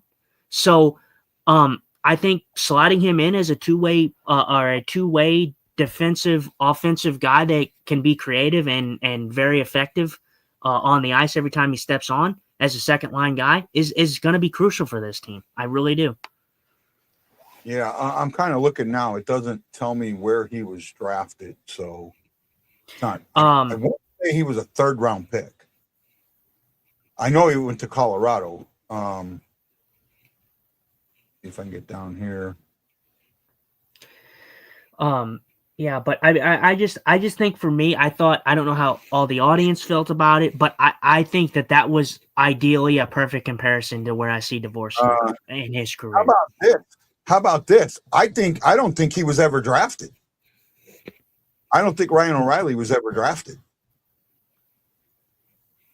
Well, and you see, for me, and if that's the case, if I'm looking at that, I'm thinking like, man, what a player that you get in O'Reilly, who, if he was not drafted, look at the player that O'Reilly became. I mean, he's one of the most incredible two-way centers. I'm not going to say the game has ever seen. In recent memory, he's one of the best two-way centers in the game. I mean, he is absolutely one of the best two-way centers in the game. I mean, the defensive ability with O'Reilly, the fact that he is creative with the puck, the fact that he has hockey IQ, that goes a long way. You don't have to be Connor McDavid. You don't have to put up 150 points every season. But if you're smart with the puck, you're gonna be very much a hot commodity for any team. But obviously, I do think that there's a possibility that Dvorsky can be more productive. He was a 2nd round pick. He was drafted 33rd in the 2009 entry draft. So it did on Hockey Reference. It didn't put that on there, right? But I'm looking. But even if that is the case and he got drafted, I still think that's pretty high. That's a pretty good steal. I mean, granted, he did go to what, Buffalo? Did he go to Buffalo? No, he went to Colorado. Colorado. He was the 3rd pick in the 2nd round. Mm-hmm. So right? You look at the career that a guy like Ryan O'Reilly has had, and second, I mean, that's a steal. I mean, look at the career that he's had. He has about, I think he's close, to like 900 points in the NHL for a second line guy, or for a second round guy. Sorry. So I think that's a pretty good steal for a guy like O'Reilly. Who got granted, he didn't do his best stuff in Colorado or Buffalo, but look at the team that he had around him, and when he played there. The Blues 1st round pick that year, I think, was a bust. I think he was an absolute bust. From what I'm seeing, David Rundglass. Yeah, pretty much. Pretty much. Yeah. I don't know if you want to do it, because I don't know how much time we actually have left before we come back on, but I know you said you wanted to get the Twitter comments. Did you want to read those? Yeah, hit them. We got time. Oh, sorry. I thought you were going to read them, sir. I was saving that for you because I asked the question. Oh, okay. Okay. I'll read them. I actually don't think that there's many from... What's up? You read them and I react. Okay. Let's see. I'll go with the tie. I'll go with tie. There's not many comments, surprisingly. So This one's from Columbus Ties It. It says, man, way to hold on to that lead. That was the first comment. Good thing Binnington is still shit, or the tank might be in trouble. So there's your first Binnington comment. There you go. That, again, first of all, I don't think we're tanking. And second of all, that's someone who doesn't understand hockey at all, because there's nothing Binnington could have done to save that. Mm-hmm. Let's see. he said, we so back, can't hold a effing lead. That was the next one. This is a must lose, and the Blue Jackets own us. Okay, you are late, and then there's a laughing emoji, and then bruh. So that was from the tied it comment. This is traffic in front of the crease, 2-1 Columbus. Parayko finally scores a goal. This is the first comment, which is pretty comical because yes, he has not scored a goal. So I'll give him that. He scored a bunch of goals, just all in our net. Yeah, all in our net. So, but it's a disappointing one. I mean, Parayko, he's trying to defend, trying to keep a guy out. It's just unfortunate. It hits off his stick. It's happened to pointy defensemen this year. Might as well eliminate Canada because Bennington can't stop a fly. There's another Bennington comment. Yeah. We better lose. I don't think I can stand having the Rangers get a better pick than us. Was one comment, which I don't know what the Rangers getting a stray out here is about because Rangers have nothing to do with us. But the Blues have to be leading the league on scoring on themselves, which you might be accurate there. You might be pretty close there. Absolutely might. At last the tank is back on. Again, I don't think that we're tanking. Tank is back on was another comment. Keep it up. Holy shit, Parayko scored a goal this season. Too bad it's against his own team. Tank back on. Yikes, tank back on. So I'm seeing a lot of tank back on. And you know what? For all you jackasses out there that want to tank, fuck you. Team USA. Fuck you. Fuck you. Fuck you and the horse you rode in on. And you know what? Jordan, Justin, you can yell at me at all you want right now for using that language. Because we've had some conversations, right? But however. Oh, I don't. Right? However, an honest hockey fan never wants his team to play poorly on purpose. Well, and I want to say that this is just a double standard because the people that are saying tank are the same people that were ride or die for this team. They said, "Oh yeah, I believed in this team last season when they made the playoffs." So it's just a double standard hypocritical statement. So, and then it says Team USA winning gold, and then it says good luck Team Canada with ... and then so the last one. Go ahead. Then I'll talk. This doesn't have many comments, but it was the end of the second or end of the first. Sorry, this graphic just popped up when trailing after one. The Blues are 13-3-1.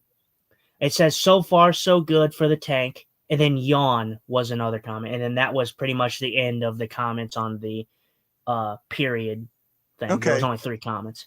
So well, first of all, let's make sure the idiots understand something. The defense and the team that Bennington's going to have in front of him at the Olympics is a hell of a lot better than what we have on the ice right now because it's a fucking all-star team. Yeah, it will be. Yeah, it's going to be, the teams are going to definitely be way different than, NHL. Like these teams are going to be absolutely stacked. I mean, the only player that he's going to have on his team on the defensive side is Parayko. And Parayko's been in that experience. Parayko's going to have a all-star defenseman by him. Yeah, so I mean, I'm sorry, man. I don't understand the thing. Oh, tonight is dog night at the arena, and they have dogs for adoption. Joey's got himself a cute puppy there. I love the white paws. He's a guy you name Socks. He's a guy you name Socks. That's very cool. I love me some dogs. My mom, she grew up with dogs. She's not a big fan of having dogs, so we have cats. Yeah. But I do love me some dogs. I do. I need me a bulldog. I need me a bulldog, man. I love them. I absolutely love them things. Look, come on, guys. Let's not be fucking total idiots. And I'm sorry I'm going off and my language is the sailor. Where's John Hefner when I need him? The sailor's out today. No, it's these fans that I want that high draft pick. I want that high draft pick. Dumbasses. We picked amazingly well in the 20s. Amazingly well. I would say before the second period, though, I hate to stop your ramble, but we should get to the likes and stuff because we have not hit on that. Okay, yeah, we haven't done that. I haven't done that yet. Okay, big thank you. Joe Hogan, my brother from another mother, my Penn Junction brother. Thank you. Chris Shockey. You know, we all know how I feel about Shockey, that jackass. John Hefner. See, there he is. He's watching. Samantha Robinson. A rose by any other name is still a rose. Aaron Neld. Aaron, who thinks we're legends, but he's the real legend. Lance, the man, the Scott. Tad Dieterman, DeAndre Campbell, and E. Guido. Thank you. As we got a puck drop.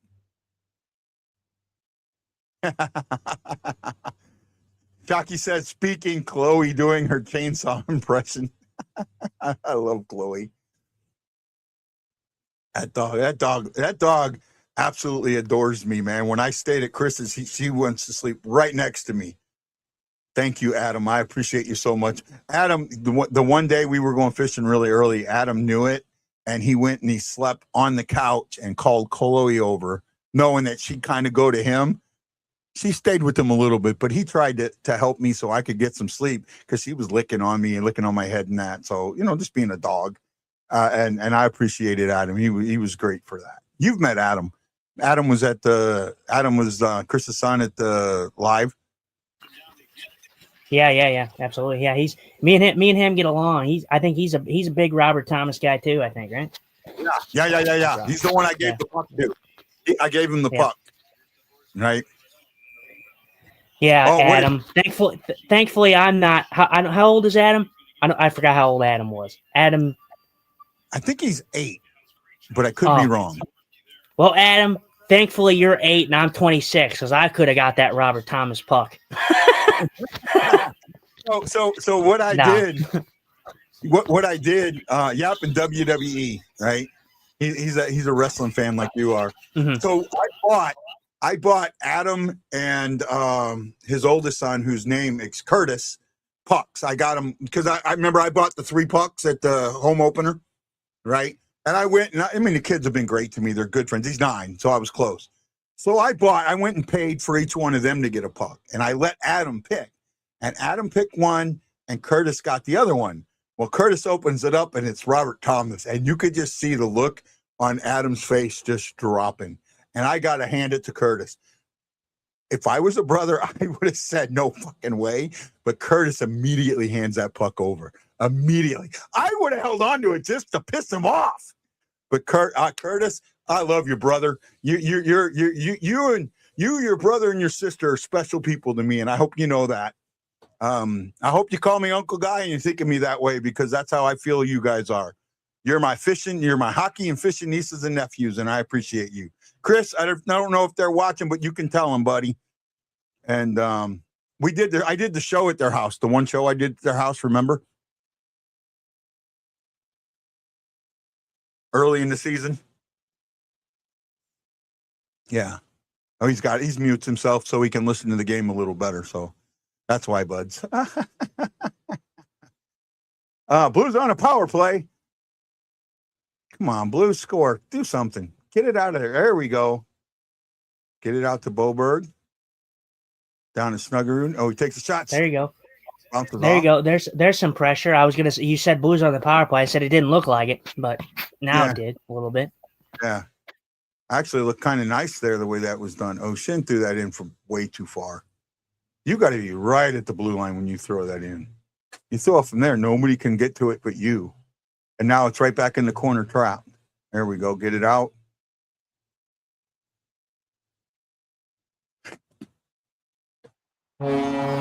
Let's go, baby. Oh, yes. No, I think it was Shin, I think, right? No, Berggren. Sorry. Berggren, yeah. Berggren on the rebound. Great play by Broberg to get the puck up top there. Or actually, no, it might have been Berggren that got the puck to Broberg up top for a shot. Broberg stepping into it and getting a shot on. Yeah, great play. Suter was on that. Suter gets it over to Berg. Suter, yeah, Suter. There you go. So my player to watch. Both of our guys have hit tonight. Dvorsky has an assist, and I think Suter's going to get an assist on that one. So. Suter will get an assist on that one. No, he says Adams is at mom, and Curtis is making me a grandfather. Actually, no, he says Curtis is on a date. I'm trying to make him get pissed off. I'll tell you what. Let me just stress this to you. I know, like I said, I've been a big Suter apologist, as I like to call a guy with Cairo and Bennington. But I'm sorry, but anytime that Suter's in this lineup, the man does nothing wrong. The man has only done anything right with the puck. Like, he doesn't do anything bad with it, and it's just crazy to watch. He's been a better pickup than I thought he would be. Right? He has definitely been a better pickup than I thought he would be. Both him and Bukestad have come in here and assimilated well. God, what a play by Suter, though. This is great. He just gets enough on it, and he's looking at Berggren the whole time. So that's what he wants. Don't add to the population. He told him, don't add to the population, don't subtract from it. I watch Suter, and he's a guy that just has so much hockey IQ. Yeah. He's not a guy that's going to put up 80 points. He's a guy that could give you probably 20, 25 goals. And most of his points are probably going to come from assist. But that's a smart hockey player. I got to say, you know what I love about that goal? You know what I absolutely love about that goal right there? What? All the tank people who were going, oh!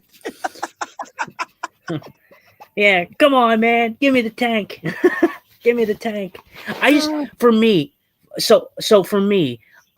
The Blues added at the deadline. I think the Blues have a better roster on paper than they did last year, and they made the playoffs. I don't know how you look at this team and you say, after all the additions that they made, that you're like, oh yeah, I want to see them tank. They literally have a better team on paper than they did last year.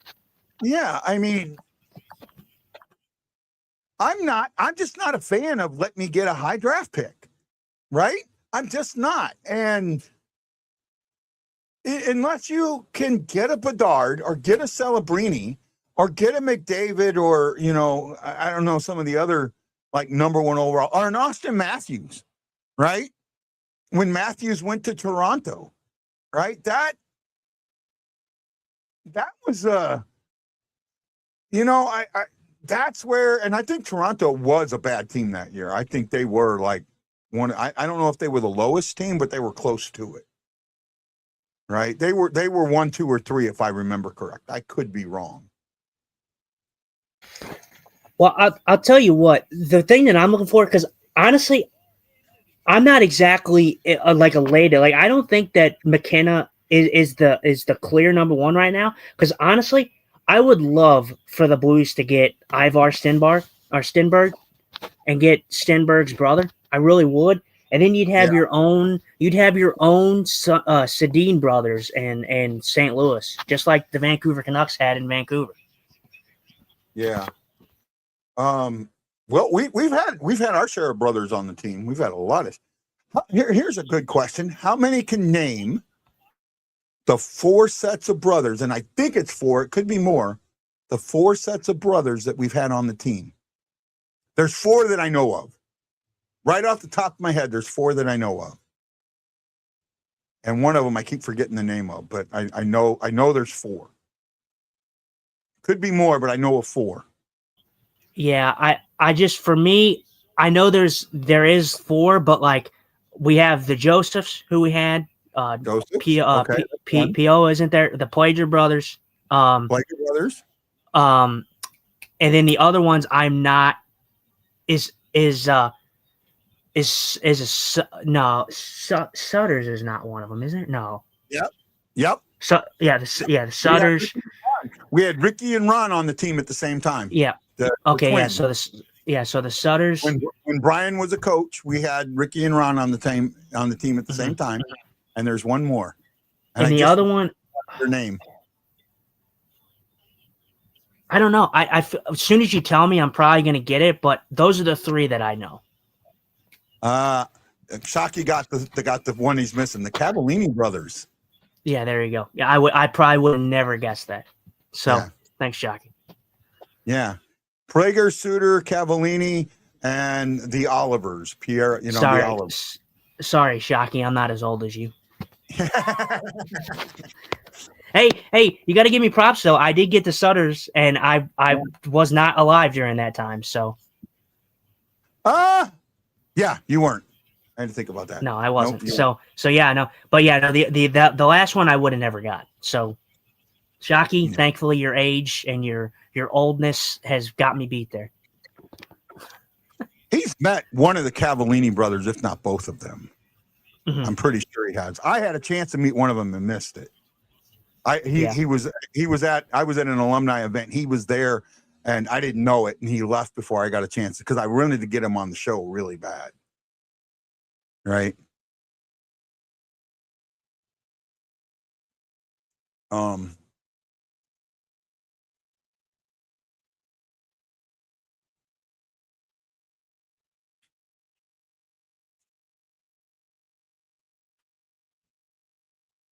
Oh, it's stuck in his gear. He can't find it.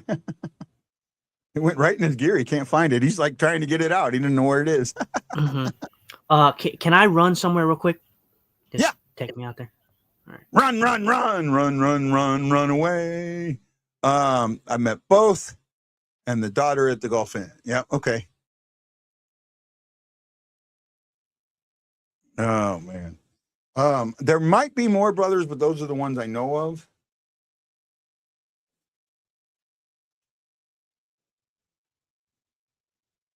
Yeah, I thought they put in, I know I've seen it before.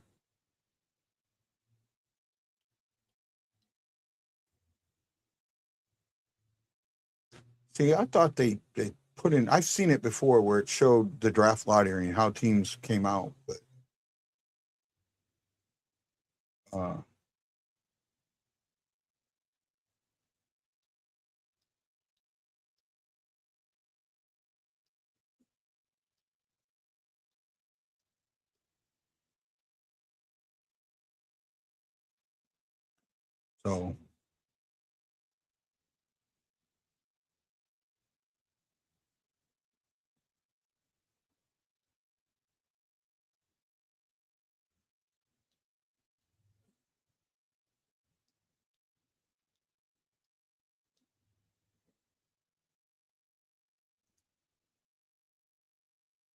we're waiting. Oh, Brian's here. The crowd is dead tonight. Seems like a lot of first timers so quiet. Hey, Brian, how you doing, buddy? Man, I hope you're doing well, my friend. Miss you. Thanks for watching, man. Appreciate you while you're at the game. Yeah, it does. The energy does seem down a little bit.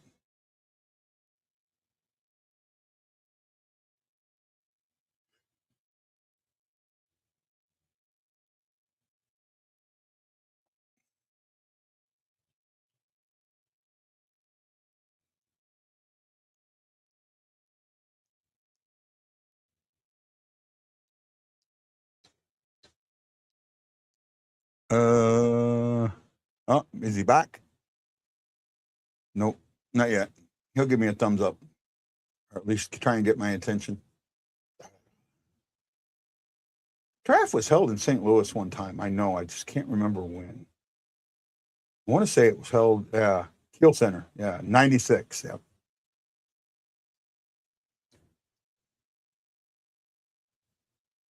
Just waiting for the thumbs up, bud.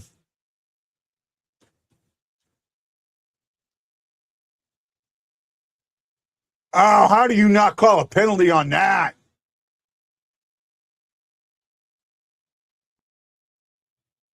No, it didn't get cleared out. Good move by you good? Okay. Sorry, man. I was watching the game. I couldn't see if you gave me the thumbs up. Snugger, that should have been a penalty there. Oh, good stick. No, and then he freezes. No. I bring him in and he freezes. Yeah, no, you're good. I get because you weren't looking, but I just did this because I did the thumbs up like twice, but I don't think you saw me. I didn't. I'm sorry, man. I had my head turned. You're good. Okay. Oh, well, no, it looks like the Blues are going on the penalty kill, so that's. Yep. No, you're ahead of me. Or unless you're looking at the. I get the tweets. I just saw the. Yeah, I get the tweet like a minute before it actually happens, or 30 seconds before it happens. So the game is on an for everyone. The game is on an automatic delay, right? That was the one neat thing about staying at the game. I wasn't getting the tweets before I saw something happen. You know.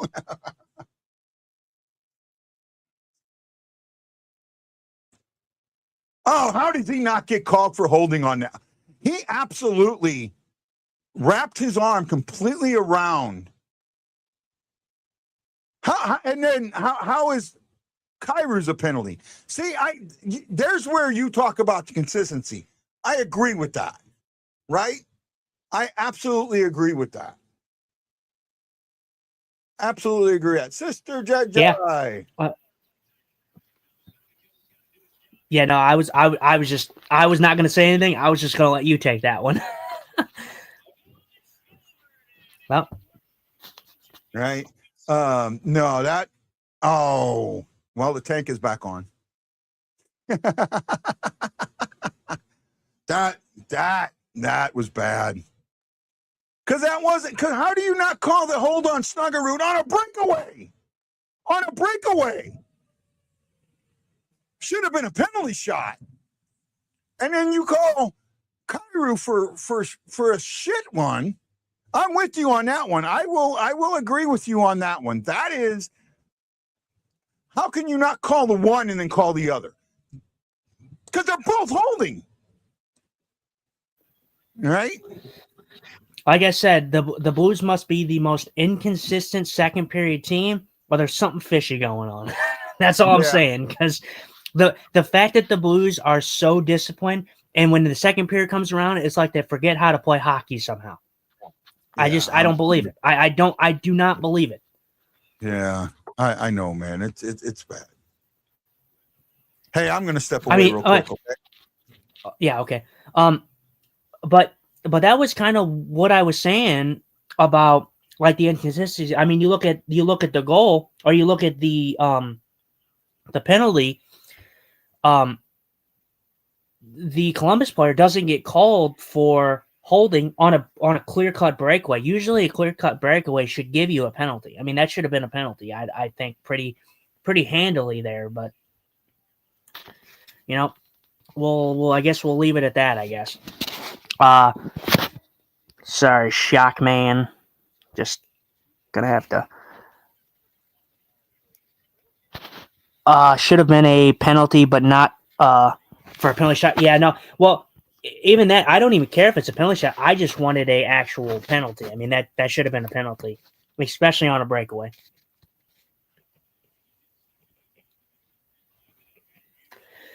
Well, Blues, I mean, there's, like I said, there's still plenty of time left. The Blues came back once in this game. Blues in the zone, getting some zone time here.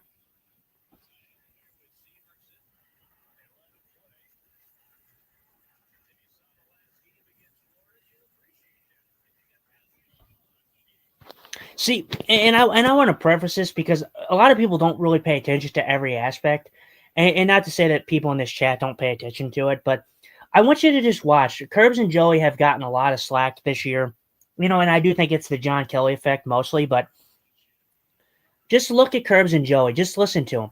Curbs is always giving sly, under-the-breath comments about something that he's seen in the game. Like, he's been talking about it in this game about, oh, well, you'll appreciate it if you watch the last game against Florida. So, and that's a shot. That is a PG shot at the officials and how poor they've been this year, without him being so blatantly obvious by saying, oh, they've been terrible, because he can lose his job for saying stuff like that or get fined. So he's doing it in a sly way. So I want you to just pay attention to when Curbs and Joey, mostly Curbs, is on the call, because Curbs has done nothing but slyfully throw indirect jabs at the officials, and he does it in a way to where he doesn't get fined or suspended for it.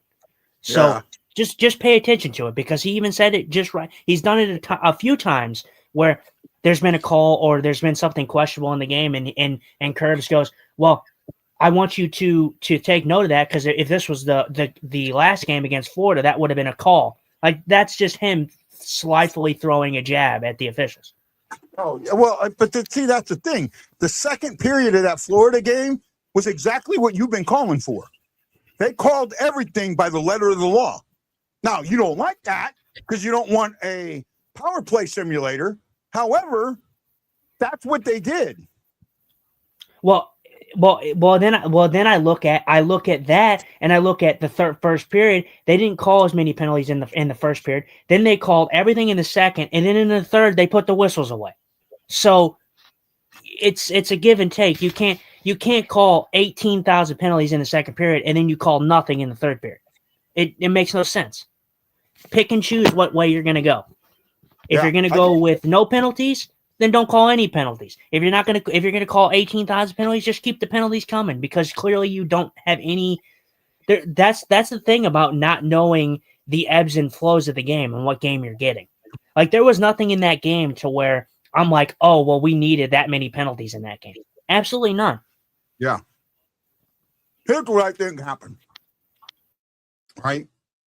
Remember, I didn't get to watch the game. I watched it in hindsight. So after each period, the refs go back, and I think I'm pretty sure that they get either they talk to Toronto or they have a referee's official there, right? You know, the guys in the box, you know, the official scorer and that guy. And I think they go back and they tell him, hey, you guys are missing a lot of stuff. You're not calling anything. Then, so they went and called everything. And then they go back in the third and he says, you kind of overcorrected there.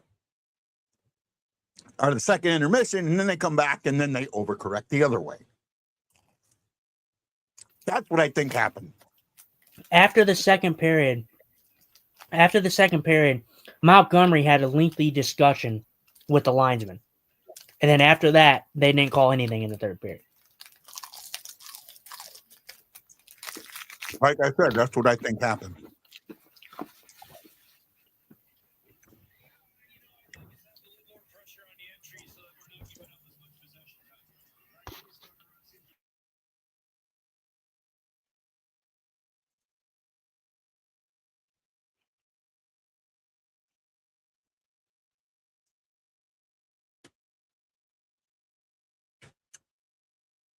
Snuggerud will be an Olympian in 4 years.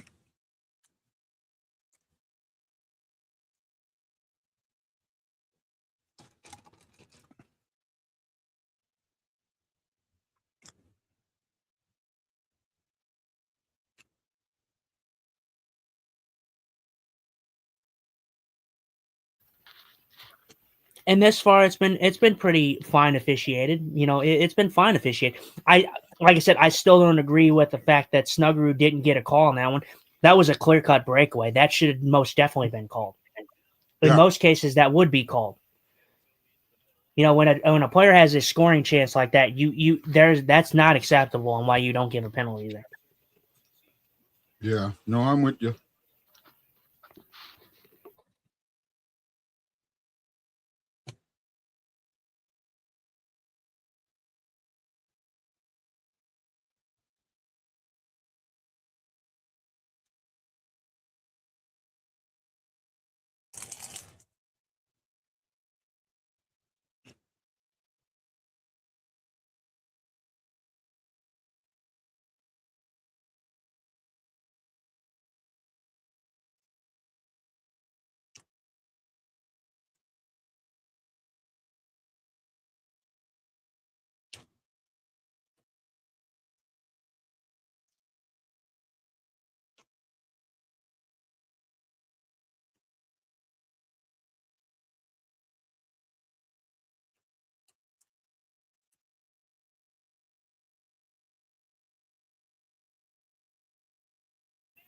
Let's go, baby. Great shot by Tucker. I don't know how this one just has seeing eyes right here. I have no idea how he scores this. This is definitely a seeing eye shot for sure. A lot of traffic there, I think, in front of Greaves there, but yeah, that's just a puck that had eyes right there. Yeah, right off. I don't think it hits off. It might have hit off the. No, I don't think it did. I think it might have hit off. I think it might have just went up and in. Great play. It did hit off of Jenner because it changes. Okay. You can see it flunk. You can see it flunk. Yep. Yeah. Tank is off. Yep. Tank is off again. The Blues are untanking. But yeah, no. Disappointing. But guy, this is why I wanted to say that after the goal, right? So this is why I have played so much into this, is because momentum is a thing. Most people don't take into effect momentum. I'm not saying you, but I'm saying fans don't take into account momentum. When you have stuff like that happens in a game and you give penalties to teams that, okay, you could give them a penalty, but when you give a team like that like a power play after they should have been on the penalty kill just 2 seconds ago, that takes away momentum from a team, and especially if that team scores on the power play. And it did. You saw it. The Columbus Blue Jackets were in the zone for quite a minute after that. Yeah. No, I'm with you. I remember the Dallas game. I talked about momentum completely. Mm-hmm. Right? I'm with you. I understand momentum. I get it, right? We're from the Big Mo, and Big Mo means a lot to us. Ew, what a play by Kyrou. That's a disgusting play by Kyrou. Oh, you're a little ahead of me. Oh, wow. Bush Navy just misses there. You'll see it in a minute. I love the shot first mentality by Mayu there, but he should have got that puck over to Kyrou. Kyrou was wide open. He would have had a nice shot there. But I do like the shot first mentality. This team has not taken a shot first mentality a lot this year. So when I see it, I like it.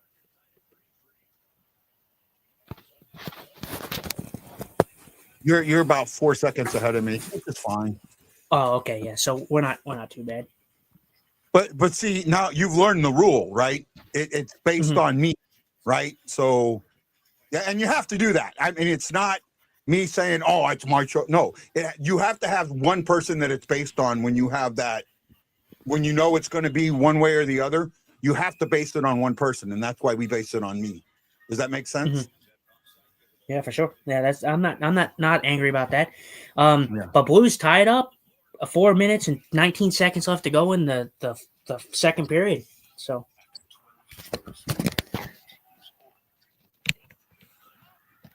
Yeah, and Chris adds, especially when teams have had difficult seasons, you just add, you just say, "Here we go again." And I agree with you, Chris. I will be right back. Yeah, and I'm sorry, and I know that Guy has gotten on to me a lot about the officials. I've tried to hang back on them and everything, and I'm trying my hardest. But the thing is, we had it with Joe Fresta when he was on the show, when we did the interview with him on Sunday. You have to, as media, it is our job to, yes, be professional, but it is our job to the Missouri area code and the St. Louis area code to give all you guys the honest and upfront truth about everything that we see on the ice. And what I have seen from an officiating standpoint is not acceptable. To my eye, to any person in the media, any person in the fan eye, you should have a problem with what we're seeing on the ice as officials. We're seeing not consistently officiated games. This is not for just the Blues. This is for Dallas. This is for a team in Colorado who we're rivals with. This is San Jose. This is Anaheim. This is all 32 teams in the NHL that have this same issue. And you should be angry if you're a fan because, not overly angry. See, this is the point that I struggle with because you just made it. All 32 teams are dealing with it. If they're all dealing with this, it should even itself out, right? But it doesn't. I think that's where you see the problem. You don't feel that it does. Well, and you see, it should even it out. And like I said, I'm kind of 50-50 on you. It should even it out. But the thing is it doesn't, because although if it's a problem for every single team in the NHL, then it shows me that it needs to change a bit. It needs to be better. So although I do agree with you, it's kind of 50-50. Like, oh, it's, every team has to overcome it. But then again, every team needs to overcome it, but every team having to deal with it is something that they shouldn't have to deal with. Oh, well, thanks back on. Service makes it 4-3. That's like our thing this year. Just tank back on, tank back on. Yeah.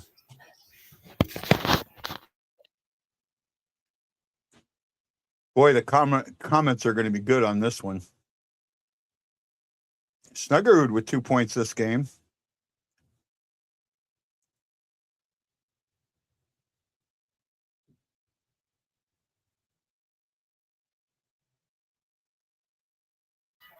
Yeah, I don't think this gets touched. I think this was just cleaning in.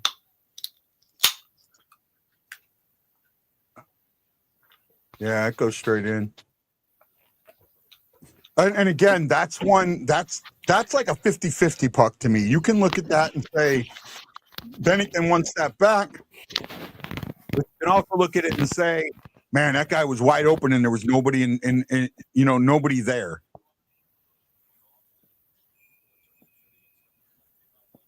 And Shockey makes a good point on what you're talking about. He says there's teams that can handle it better than others. And that's a true point too. And I'm talking about the inconsistent officiating, right? And I get it. Well, yeah, and I agree. Some teams do handle it better than others, but the thing is my thing is they shouldn't have to deal with it though. I get it. Calls are gonna happen. Tic-tacky stuff is gonna go. But I'm just talking about in the grand sense of things being so like the really, really bad calls. The absolute really, really bad stuff. And we've seen a lot of it this year. We've talked about a lot of it this year. Like the ticky-tacky stuff, like fine. Like that's like a what officials are you going to get tonight? Are you going to get the officials that are going to call the really wishy-washy stuff? Or are you going to get the guy, the officials that kind of let them play a bit? You need something really crazy to happen to where they're going to call it. I kind of just think it there's different styles that are officiated, and I think that there's not enough officials that are really on the same page. I feel like a lot of officials are not on the same page. I get you. I mean, the Blues have had a good period. They've had a good period. Well, and this is the third time now that the Blues have went down by one. Can they strike back again and get back in this game? They've came back twice. Can they come back a third time? We shall see. Yep. I'll tell you what, though, I will say the offense has shown up here as of recent stretches of games. Like this has been pretty much the most amount of goals that we've seen from this team in a stretch for a minute now. So yeah, it's nice to see the offense finally. I've always felt like that our biggest problem was not goaltending or defense; it was the offense. Now I used to say, you remember I had the 5 areas of hockey, my level of concern. And I always had goaltending at 5. That has moved up to 4, right? But it's tied with defense now, right?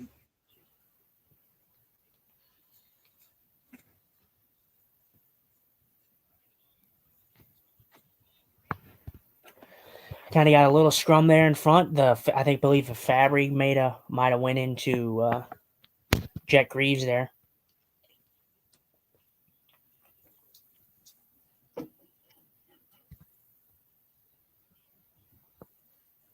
.152 to go. Shots are 9 apiece, 19-16 for the game. Score is 4-3. Both teams have gotten 2 goals, a power play goal and an even strength goal in the second period.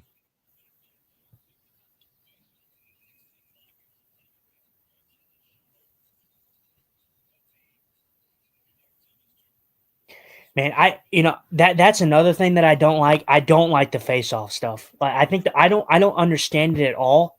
And I get like that you said, oh yeah, you have to, the defending team has to have I just feel like every time I see this, like, and they just drop the puck, like right there, the Blues win that face-off, and then they blow the whistle, and then they have another face-off, and then the Blues lose the face-off. Because here it is, right?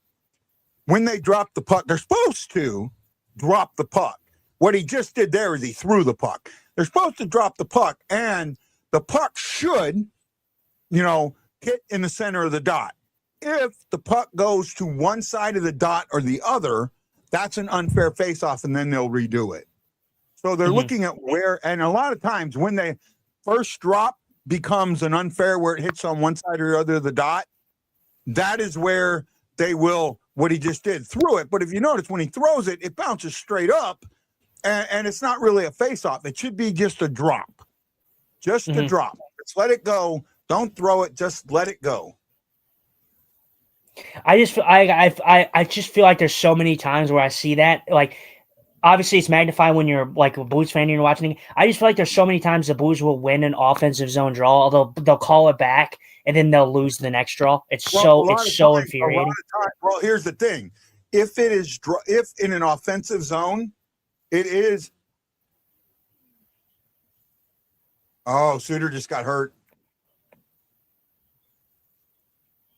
Oh man, what a great try there by. Yeah, Suter's and the ref, and he's barking at the officials because he gets high sticked and no call. Right there, great, good play though. Almost a goal there by Suter. I think Suter gets high sticked, and that's why he isn't able to get that puck in the net. Yeah, because I think he had the goalie beat. But yeah, disappointing there. I'd love to see them show a replay of that here in a minute. Yeah, and that's where you talk about the inconsistency of what's going on, man. Right? I love it. They pan to a guy in the crowd with a ref costume on.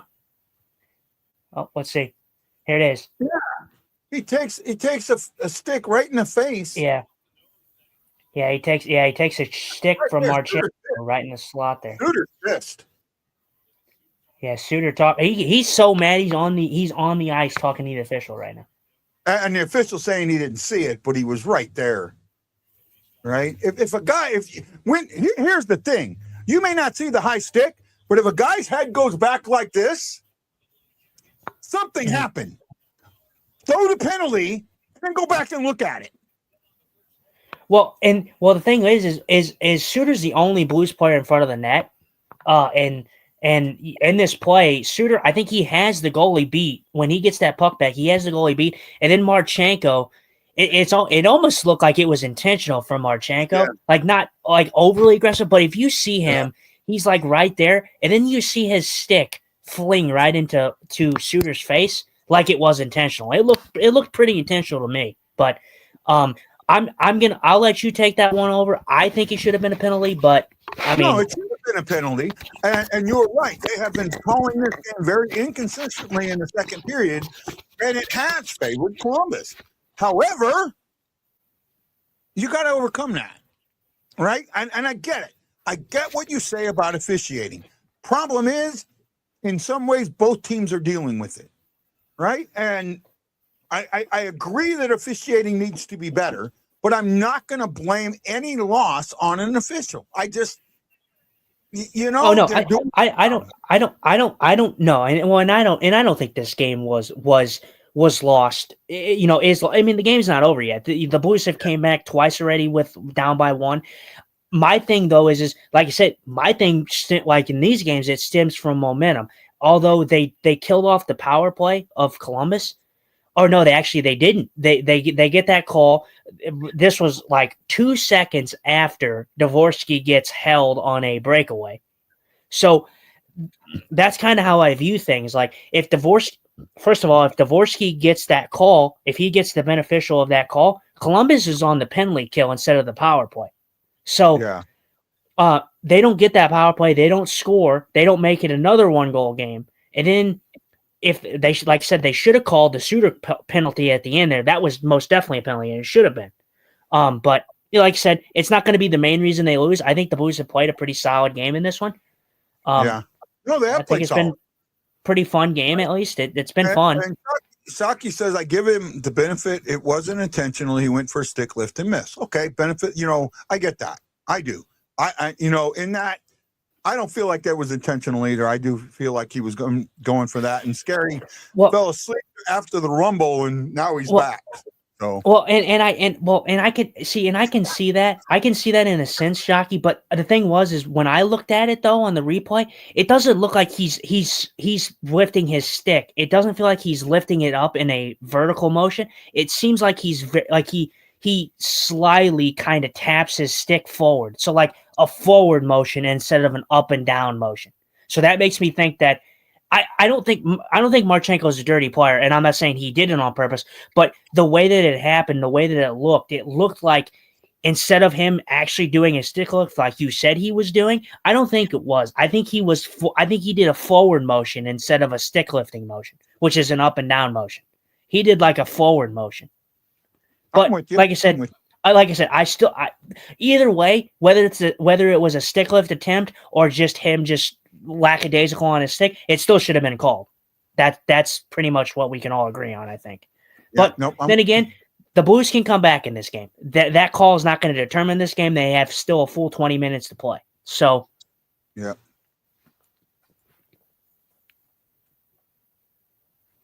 All right. Did we go over the stats in this one? In this second second period? We have not gone over the second period stats. Okay. Shots ended up being, let me pull it up here. Shots ended up being 9 apiece for both teams. Both teams scored 2 goals, a power play and an even strength goal. Shots overall are 19-16 in favor of Columbus.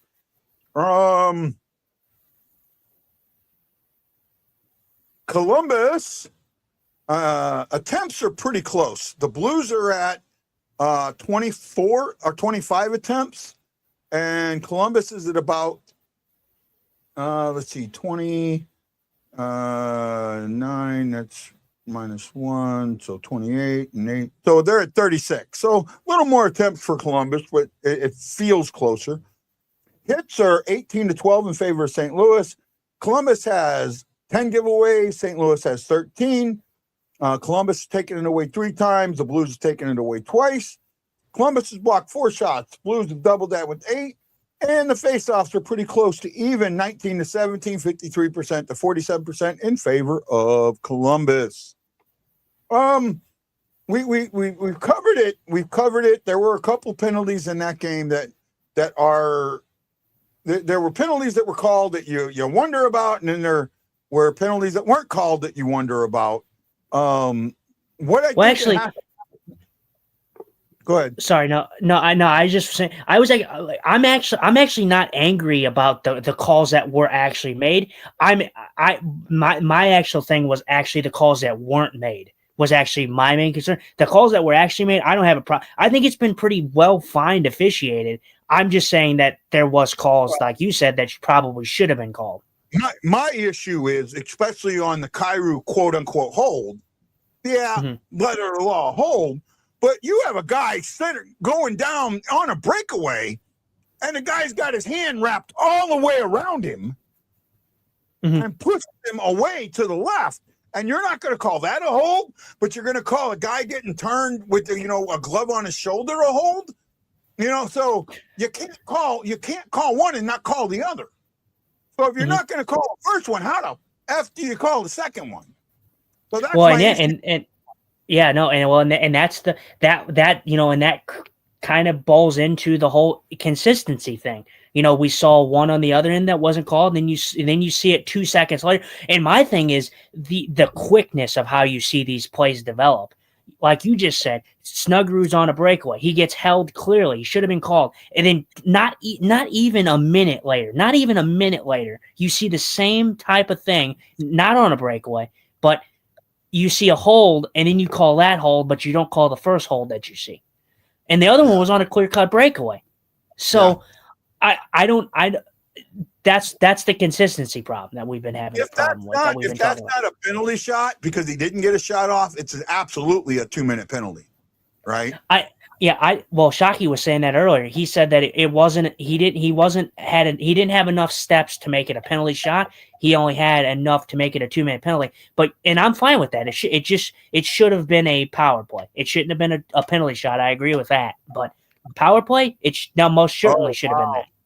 Well, there we go. We just got number 3. Lou Holtz, the former Notre Dame coach, has passed away. Wow. Oh my goodness.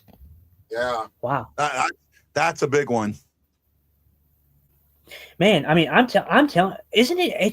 It's like it's crazy the fact that when you see this, that you can literally, like when you see a death, and it's sad to think about, but when you see a death, you're literally like, man, who are the other 2 to go? Because it's always in 3s. They always seem to go in 3s. Yeah, it's so weird. The celebrity deaths. What feels like is they get reported very quickly. When one dies, they report the next ones really quick, and that's what I feels like happens.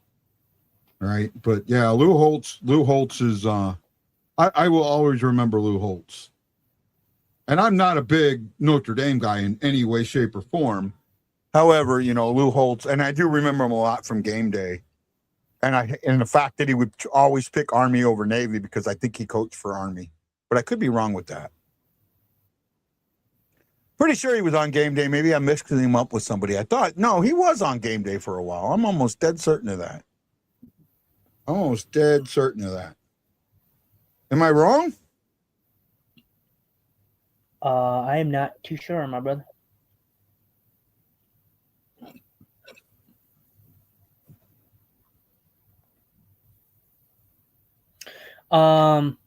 Let's see. Do you want me to go over your favorite segment, dude?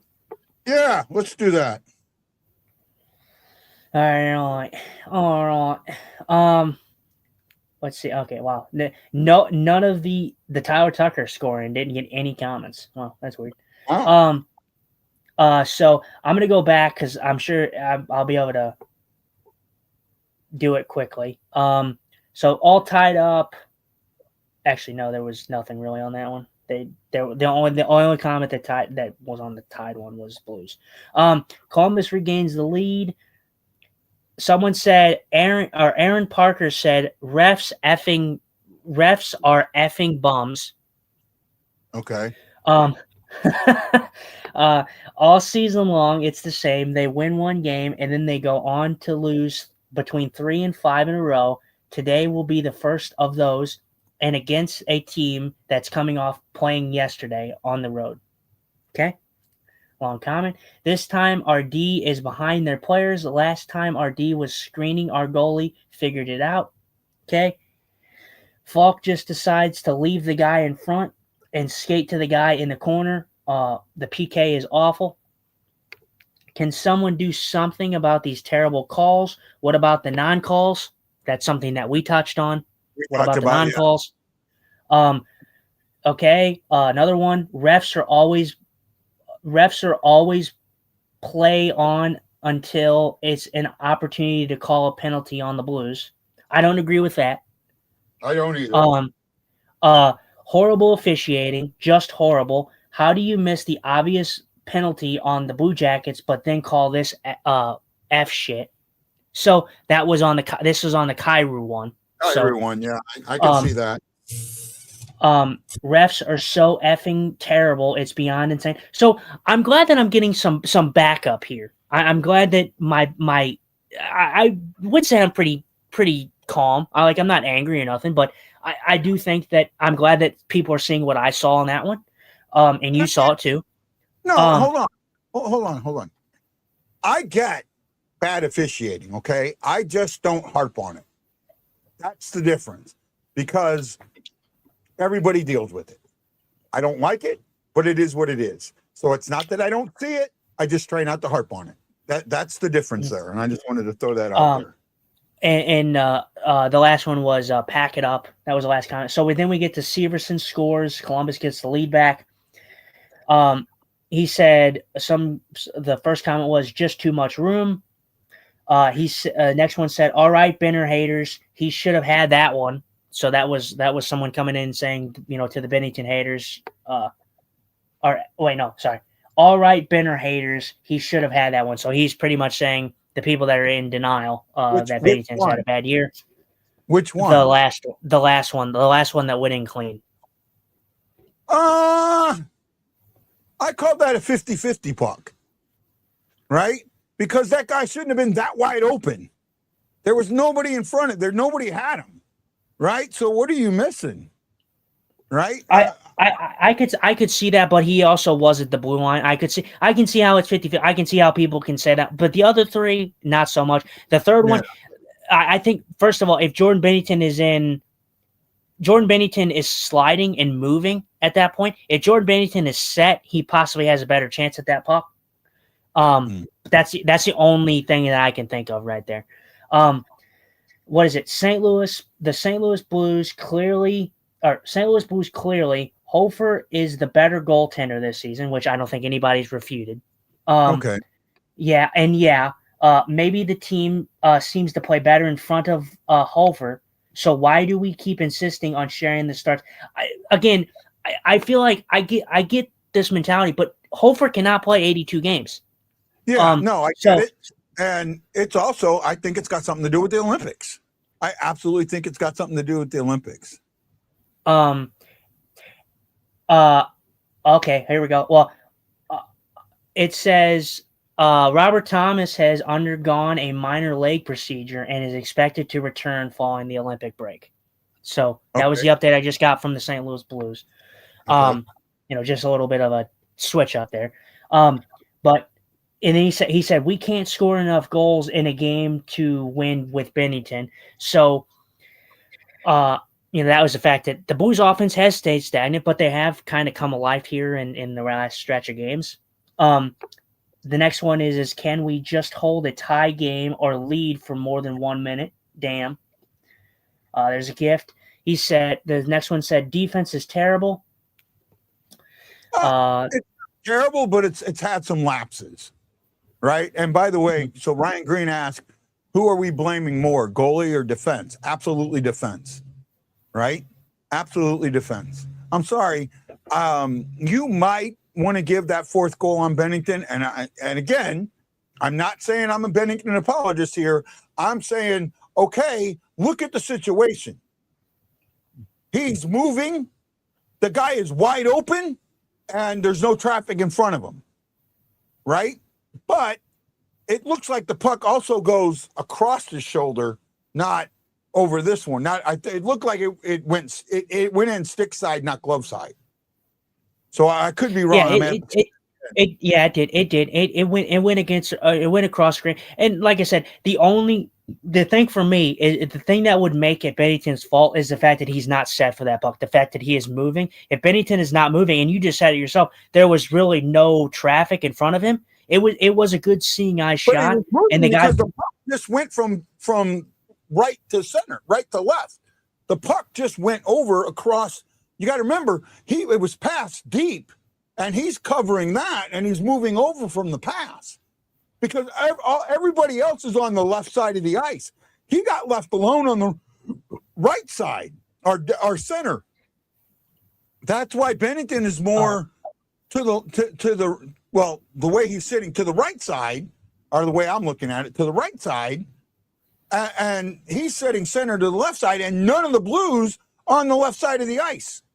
They're all from center in, center right, and that is why I put a little more on Bennington. That makes some sense. Yeah. So Bennington, then we have. I said that wrong. No, you're good. Hold on. I want to. Justin, really, glasses don't help him as much. He is actually blind. And sometimes he just needs to hold things close to his face. Guys, I don't have an issue with it. Please just realize that he's got to do that and leave it at that. Okay. Thank you. So I just wanted to get that out, Dustin. No, you're good. Well, and I've said this on numerous times. That's why it's so difficult for me to do this alone, just because of how the setup is you guys got to understand the setup that we have here is a little different. The comments are a lot smaller on this type of setup that I have here. So if I see this, if I had to do this, I have to get a little closer to see it. Otherwise, I can't read your comment. I've always looked at my phone pretty close. So yeah, I mean, I'm not completely blind. Like guy made it sound like I was completely blind. I'm not completely blind, but my vision is very, very bad. My vision is 2200. As you see, I don't have any eye color, just pupil. No eye color, just pupil. So my vision is so much worse than probably most of your guys's. So just leave that, leave that in your mind, when you think about that. So Thank you. um No, and so Ryan, it's okay. We've talked about it before, and maybe you just, and I just wanted to get it back out there. I wanted to make sure that we understood what was going on. So, yeah, so I'll try to keep my phone out of the view here as much as I can here. But it says effing hell Benner. It says tank back on, and then there was just a GIF. So that was one of the one where they took the lead. This is the one for the 20 minutes, the final 20 minutes. So after the second period, it says shoot. Okay. This one says shoot these refs into the sun. My goodness, was the first comment. So yeah. um, Puck drop, by the way. We're okay. Yeah, it says keep starting Bennington for the tank. that's people that don't understand hockey. I'm sorry. The majority of people who say shit like that do not understand the game one bit. Mm-hmm. Yep. Well, I missed a few comments, but still good. Still good. I always love that segment where we get to read those comments. So I thought that was going to be a trip. He got away with it. Tucker got away with the trip there. Tucker absolutely got away with a trip there.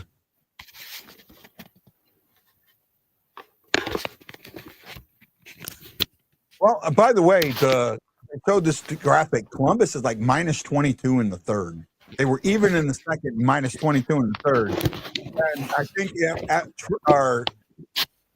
the Blues, when trailing after two, are like 113 and something. I know it's bad. They just said it, but Columbus sucks in the third, so maybe that helps us a little bit. Yeah. Well, like I said, this team, like I said, I'll get a slack for it, but this team has shown effort. They have not gotten the success that they would have hoped for and the wins that they probably deserved, but they have. That doesn't mean that they played bad, and I feel like that's one thing that gets lost in translation. Everybody says, "Oh, well, the Blues are playing bad, so every time that they lose, they deserve to lose." That's not the case all the time. No, not always. So the Blues are 121-1 in the trailing after two. Leading after two, Columbus is 18-1-5. But like I said, their third period is worse than, almost as bad as our second period. Almost, not worse, but almost. Well, and I want to put this as a pref. Did the Blues? I'm not going to say they deserved to win, but did the Blues deserve points in the Dallas game? Yeah. Yeah, Absolutely. they deserve points in the Dallas game. Did they deserve points in? Yeah, both games. They deserve points in both of those games. They didn't get them. So there's games that teams can play well and just lose. That it just happens. It happens sometimes. So Columbus in the third is minus 22, and the Blues are minus 10. In the third, Okay. The second, Columbus was even. We, on the other hand, like minus 25. I gotta use my fingers to count it. The number's so big. We're probably like 25, like minus 25. Minus 27. 27. That was close. Yeah. Yeah, no, second period, and like I said, it really does. The second period has definitely been a struggle for this team, but we got them a little beat in the third period, so hopefully they can take advantage of it. All right. Well, just get in there and win this one. So you're saying we have a chance? Yes, I'm saying there's a chance. There's a chance.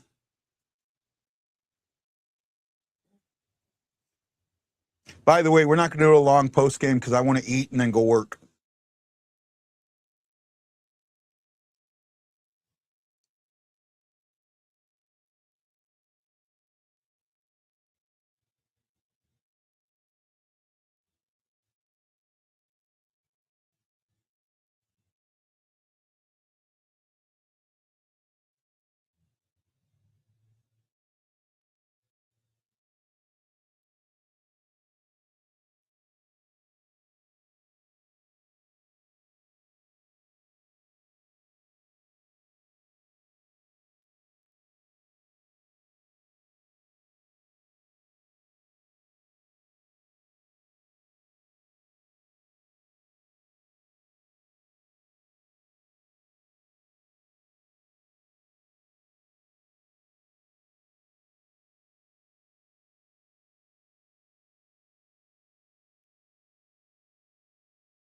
Man, Chris, that Lou Holstein, that hasn't even hit any mainstream yet. You're like way ahead on that one. I'm not even seeing anything on that. I'm seeing nothing on that. Wow.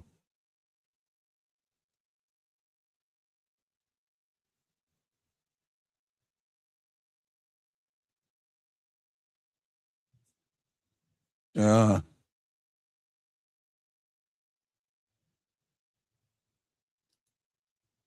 Did you know we actually got O'Reilly from Boston, not Buffalo? How did that happen? I don't know.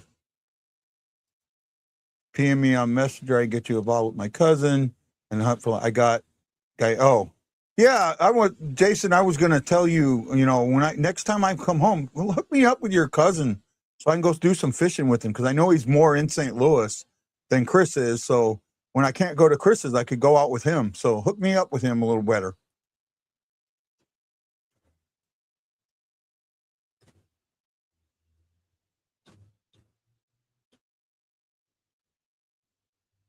Snuggerud is hard on the puck. I have noticed this. He does not give up on that puck at all. Ah, Sonny just missed it on the backhand. Sonny just signed a 2-year deal with St. Louis, though, so it might be harder to trade him now. I think he signed a 2-year deal. Oh, nice shot, Kairu. I'm seeing that a lot. I'm seeing that a lot from Snuggerud and Kairu and all that. They're getting that puck to them, and instead of just dilly down around with it, they're taking them one-timer shots, and I'm like, Yeah.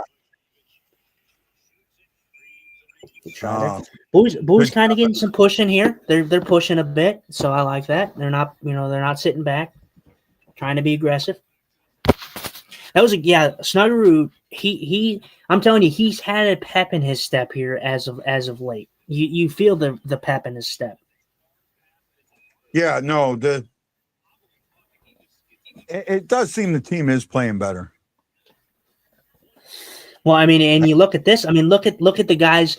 If they can keep this up and they can get Holloway back, they can get Thomas back. I mean, if they can play with this consistency, is this team going to turn it around? I don't know, but can they? I do think that they can. Oh, okay. Now that makes sense. He says, years ago, I was at a Ducks versus Blues game, and the fan behind me was telling his girlfriend, who didn't know anything about hockey, that the Blues got O'Reilly from Boston. I would have corrected him. That's a negative about me. I will correct people. I have to be right. I have to get the right information out. Somebody asked me that one. You have to always be right. I got to try. That was a very, very good chance there by the Blues. They almost had that. If you saw that, the rebound, and then Bergeron chops that. But I thought Bergeron was going to put that in on the line, falling down. Yeah, I've had a couple of lags, so I think I'm behind a little bit. Oh, yeah, no, they shot that puck, got a good shot there, and then it bounced off the pad, and then Bergeron was right there, almost swiped that puck in the net. Ryan says, you always have to be right. That's why you and I could never be married. That's one of the reasons you and I could never be married.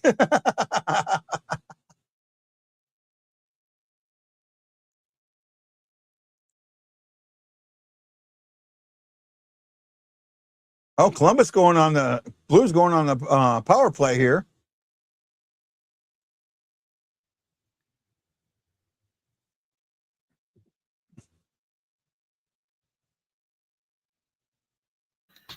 I'm telling you, I'm telling you right now.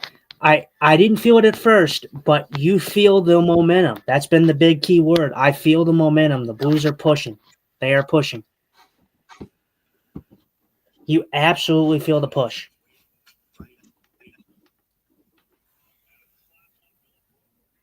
Slash on Marchenko, right? Or not Marchenko, Marchman. Yeah, I mean, if you're watching this game in full time, real time, you feel the energy shifting in this game. Yeah. You feel the momentum shifting. So hopefully the Blues can get one on the power play. It'd be nice. Still haven't seen it add up. You still haven't what, sir? I haven't seen any information on Lou Holtz passing away, and I've been looking for it. Looks like Shockey might be the inside man. He might be the guru, Yeah. as we say.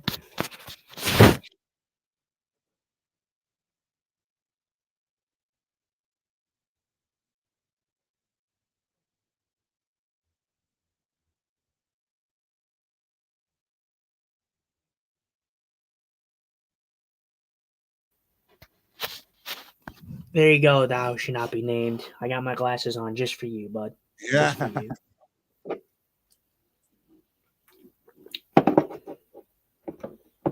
What am I looking at right now? I'm getting. Oh, there we go. I think I was getting a emergency message on my TV for some reason. Our monitor. All I'm seeing on Holtz, because I'm looking it up, is that he's in hospice care, not that he has passed yet.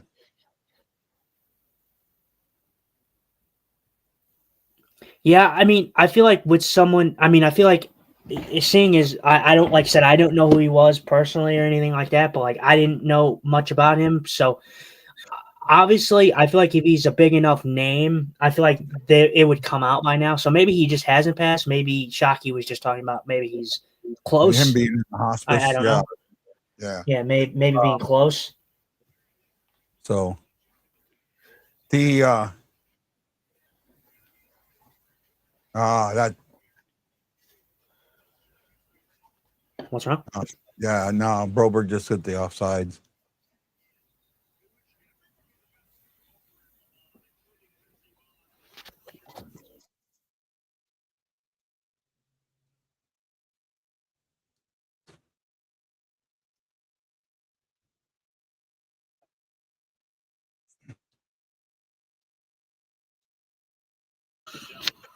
Andy Strickland, and they just talked about it. They said that was a generous slash that we got there, and it had to probably go back to the non-call on Suter from the last period. We got an injury here. Oh, okay. Yeah, you're a couple of seconds ahead of me. I don't know what happened. Okay, so we retract the information that Lou Holtz has passed.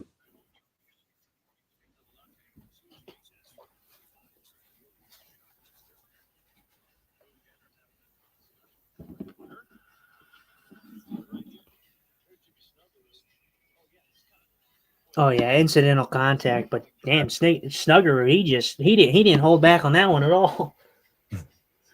Yeah, Snuggeroo's not even look. But I'll tell you what though, he looks like he has like eyes in the back of his head though, because Snuggeroo does kind of line up for like a hit, like he knows what he's doing. Yeah, he didn't. I mean, he didn't know he was there, but he was bracing, and I think he was like waiting to see if somebody was going to be there. You know. Yep. He's gonna. I think he needs to go to a dark room. Oh, Dvorsky wins that one.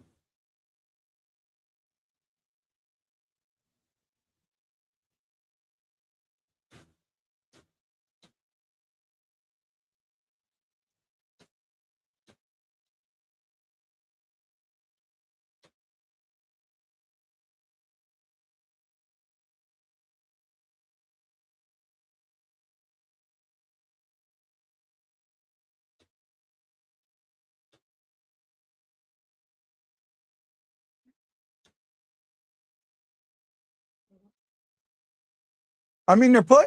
This isn't like games we saw earlier where you and me were sitting here going, "Oh, this effort, man. Where's the effort?" You know, they don't want to be here. They're not playing like they don't want to be here, right? They're playing like they want to be here. They're playing. I mean, the effort is there. You know, you look at this. You know, the power play right here. This is not a bad power play, right?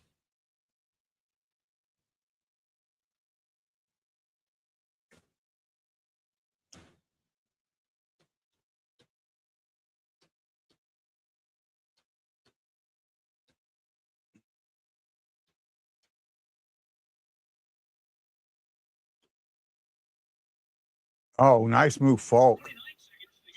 Yeah, they have made this power play. This has been probably the best looking power play that they've had all night.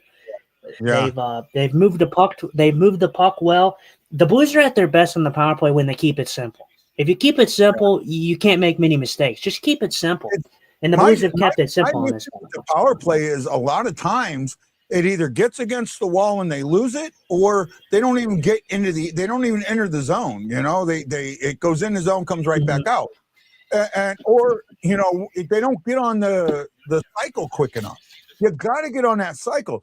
Yeah, I mean you got to get on that like right away. Like sometimes against the board, it feels like you know they're just standing there waiting. They're not really trying to make it move, and you're wasting time,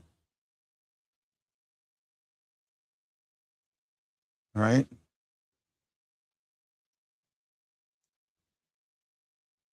Fucking Bush Neighbors probably should have fired that.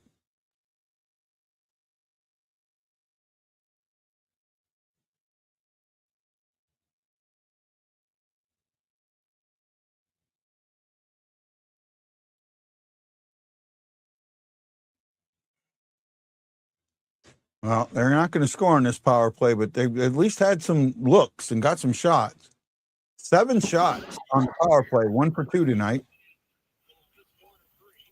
Yeah, that was the best power play that they had, like looking all night. I mean, the one they scored on, they weren't really in the zone. Yeah, And then they just kind of came in. It was on a rush play, pretty much. But yeah, that was the best looking power play as a full. But like I said, the thing about power plays is just because you don't score on them doesn't mean you can't gain momentum. You got to take that yeah. power play I that you know. had with good momentum and keep with it. Yeah, no, I agree. I agree. I absolutely agree. And I do feel that the Blues have pushed in this period. I feel like they've done a pretty good job at pushing and not playing passive in this period. Shots 24-20 or 24-19 in this period. Yeah, About Blues taking halfway. over in the shot, and that's what you need to do when you're behind. Get shots on net. You know, 2 power plays, 7 shots on goals. I like that. You know, I think they had 3 shots on that power play, or maybe 4.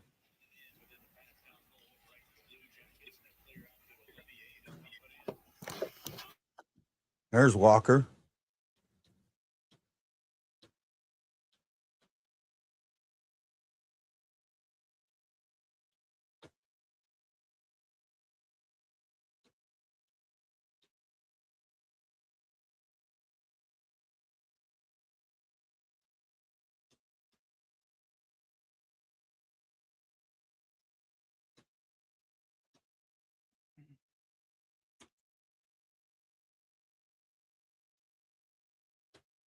Oh, by the way, we will not be doing a show tomorrow since we're doing a game on Monday.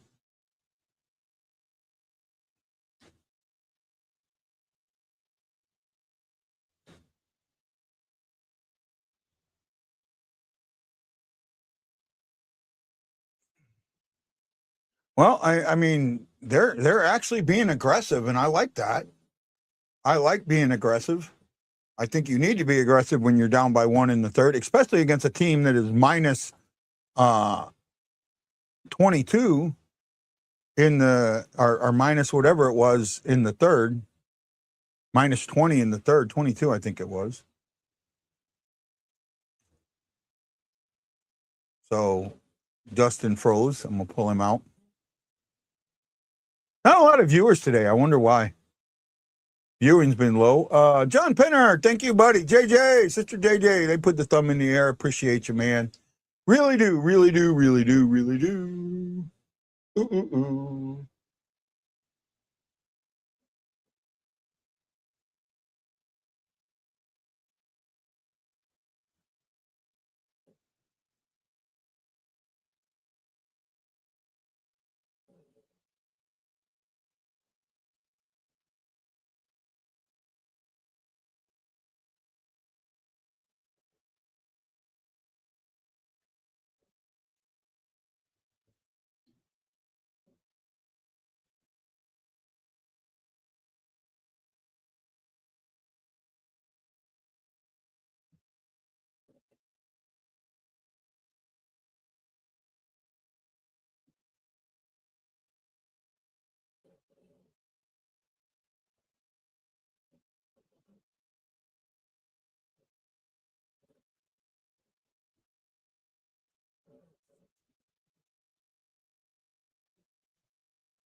We're at a commercial break. Hopefully Justin will be back in a moment.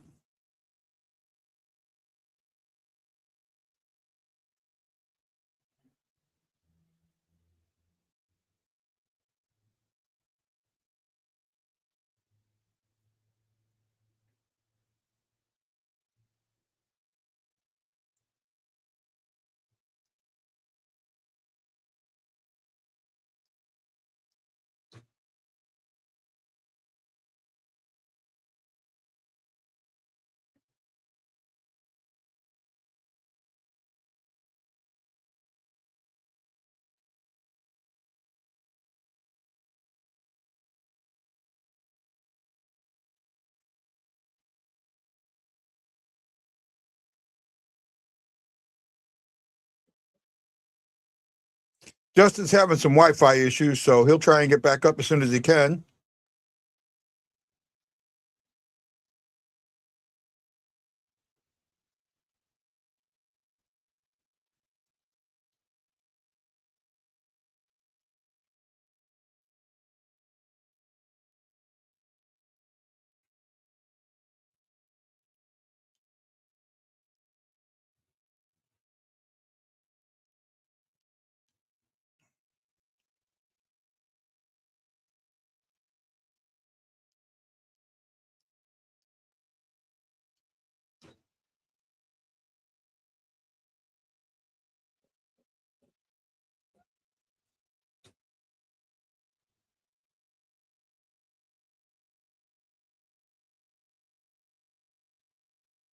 Got 8 minutes to tie this up.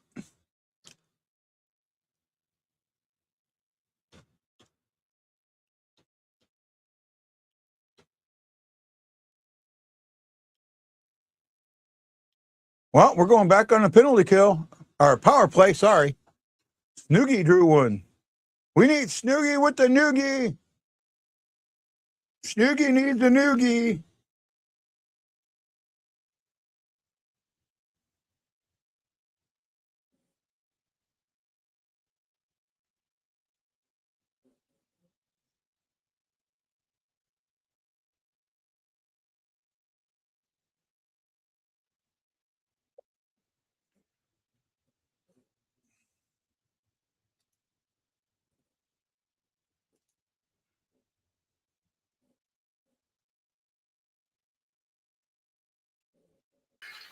There we go.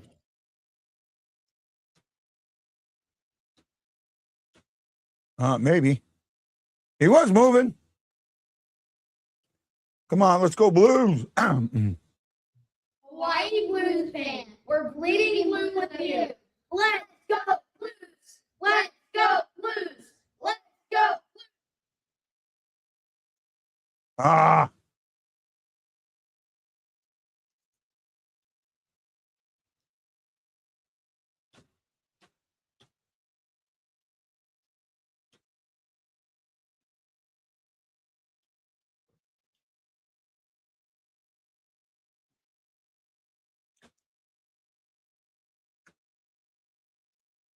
Oh my goodness. Come on, boys.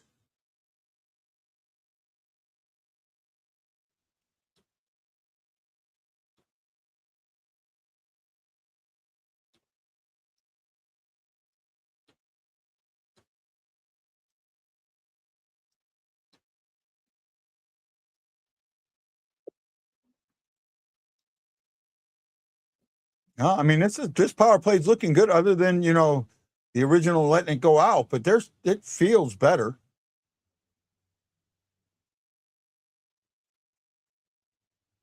It feels better.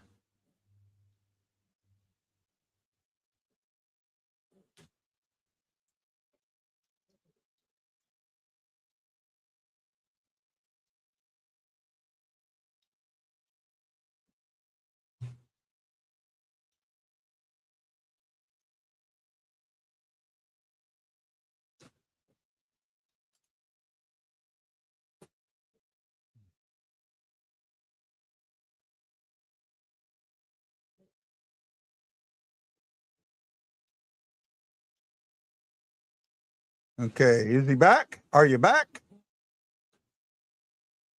As soon as I put him in, he freezes. I'll leave them frozen for a second. I'm running into some internet issues too, so got a little farther behind than I wanted to be.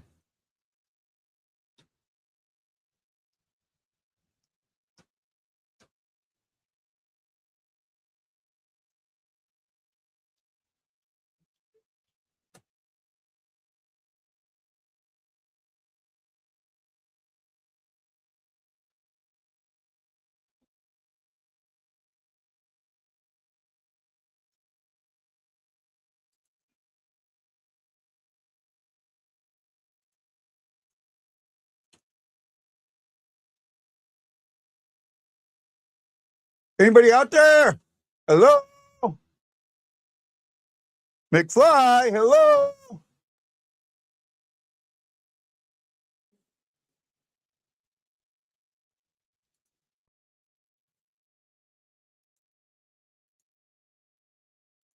Hello?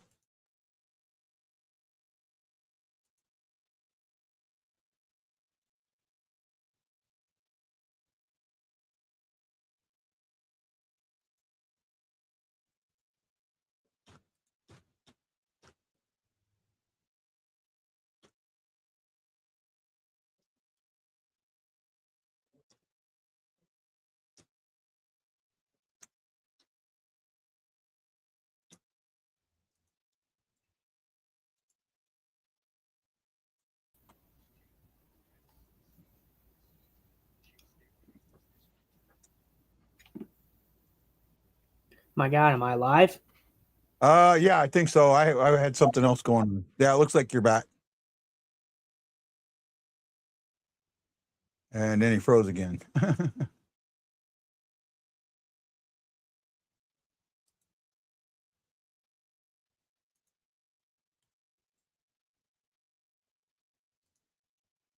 There we go. I don't think it was all bad, Scary. They got 2 shots on goal.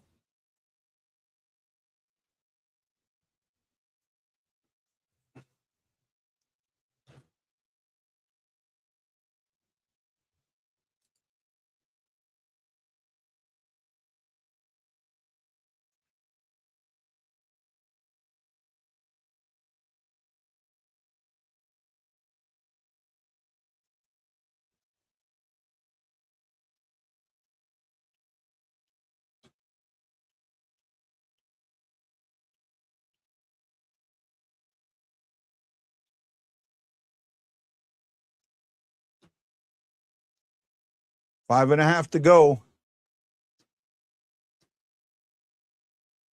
Not desperation time yet, but getting there.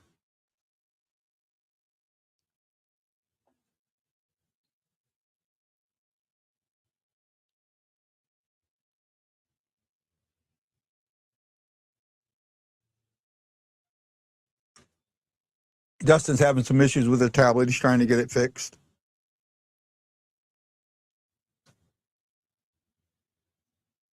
Dun dun dun dun dun dun dun dun. Dun.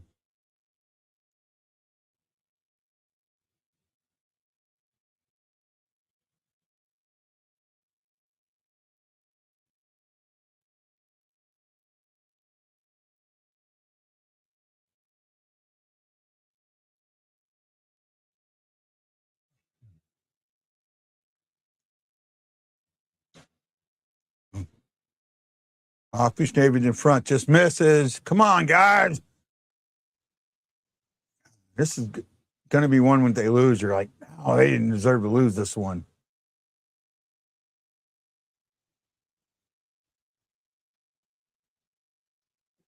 They call blow the whistle. Oh, man.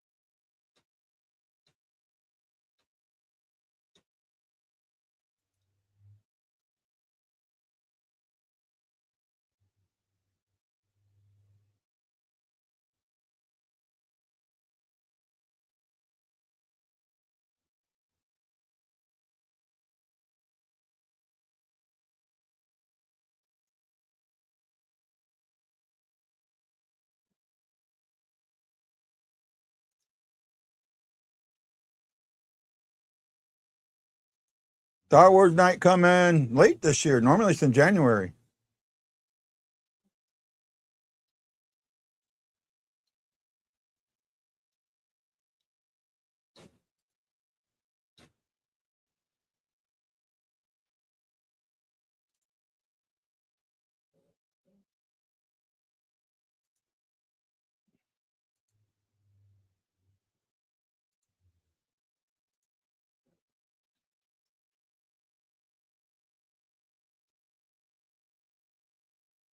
Sunko should have got that the Dvorsky.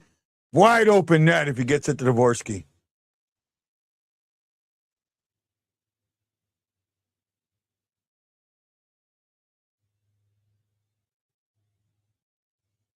Maybe he didn't have that pass. I see it now. Maybe Rudzinski might have taken it. No, he could have got it in there. Oh, my goodness. He passes that. That's a goal. That's one of the times. Blues have 15 goal shots this period.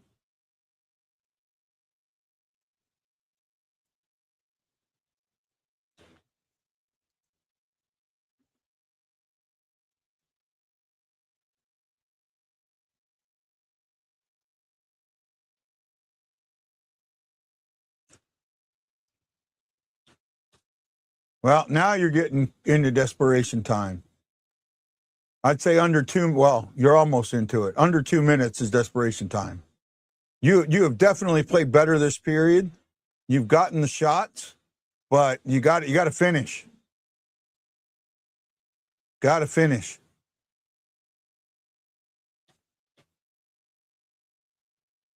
.321 to go in the third.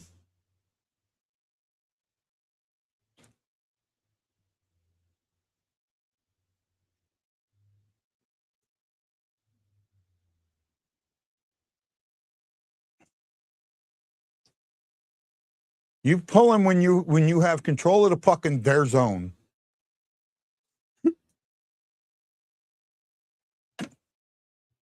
Because you got to pull it on situation. You got to pull them when you have control of the puck. And, yeah, I know it's he's a long way away, but you get that guy right there at the bench and, he can, as soon as they have control of the puck, as soon as Bennington gets in that 5-foot zone, you shoot him in there.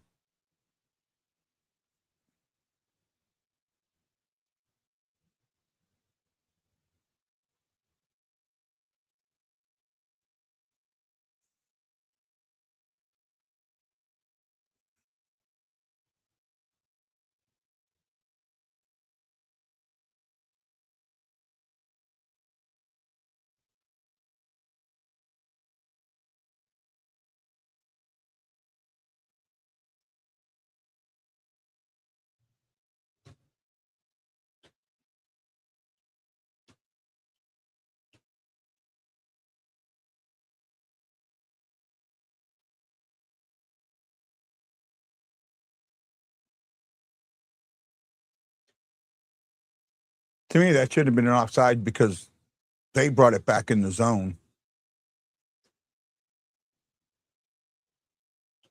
Now they're playing keep away. Oh, come on, Blues. You're chasing the puck. Stop chasing the puck.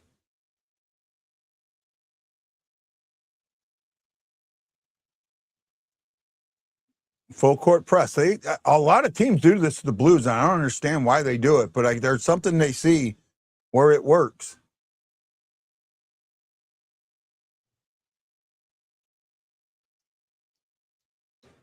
Oh, nice spinorama.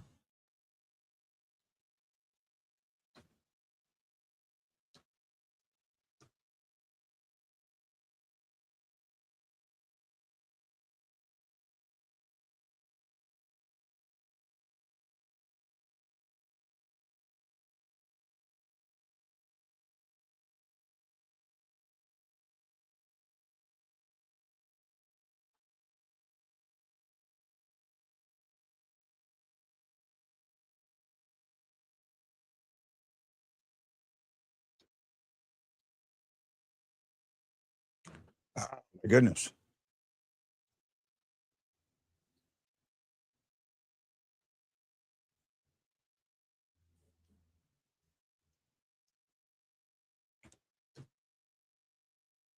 Bennington to the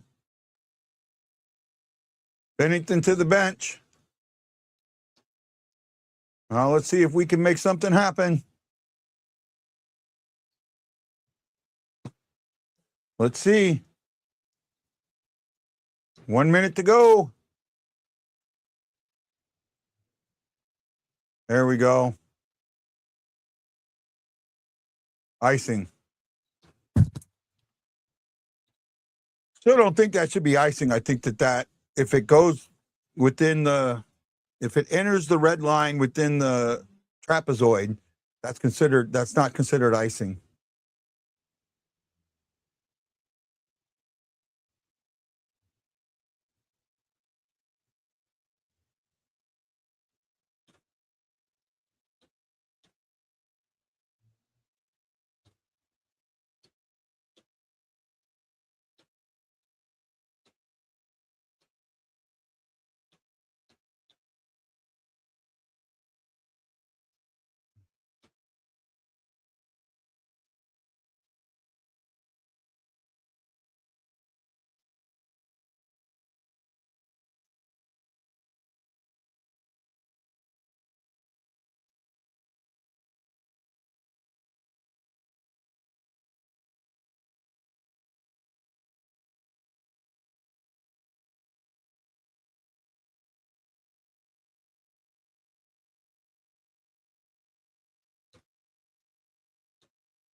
Got to keep your feet moving. That's what they're talking about. Only 2 people watching. Man, I must suck today.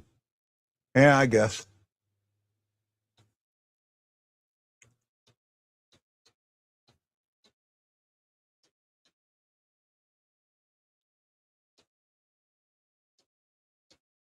Now it's going to be. Oh, that's the end of the game. Blues are going to lose this one 5-3 in a game that they did not in any way, shape, or form deserve to lose. It was a well-fought battle. Guys, I want to go eat and then go to work. There's only 2 people watching, so I'm just going to end the show, man. Thank you for watching. Have a great one. We'll see you on Monday. Aloha.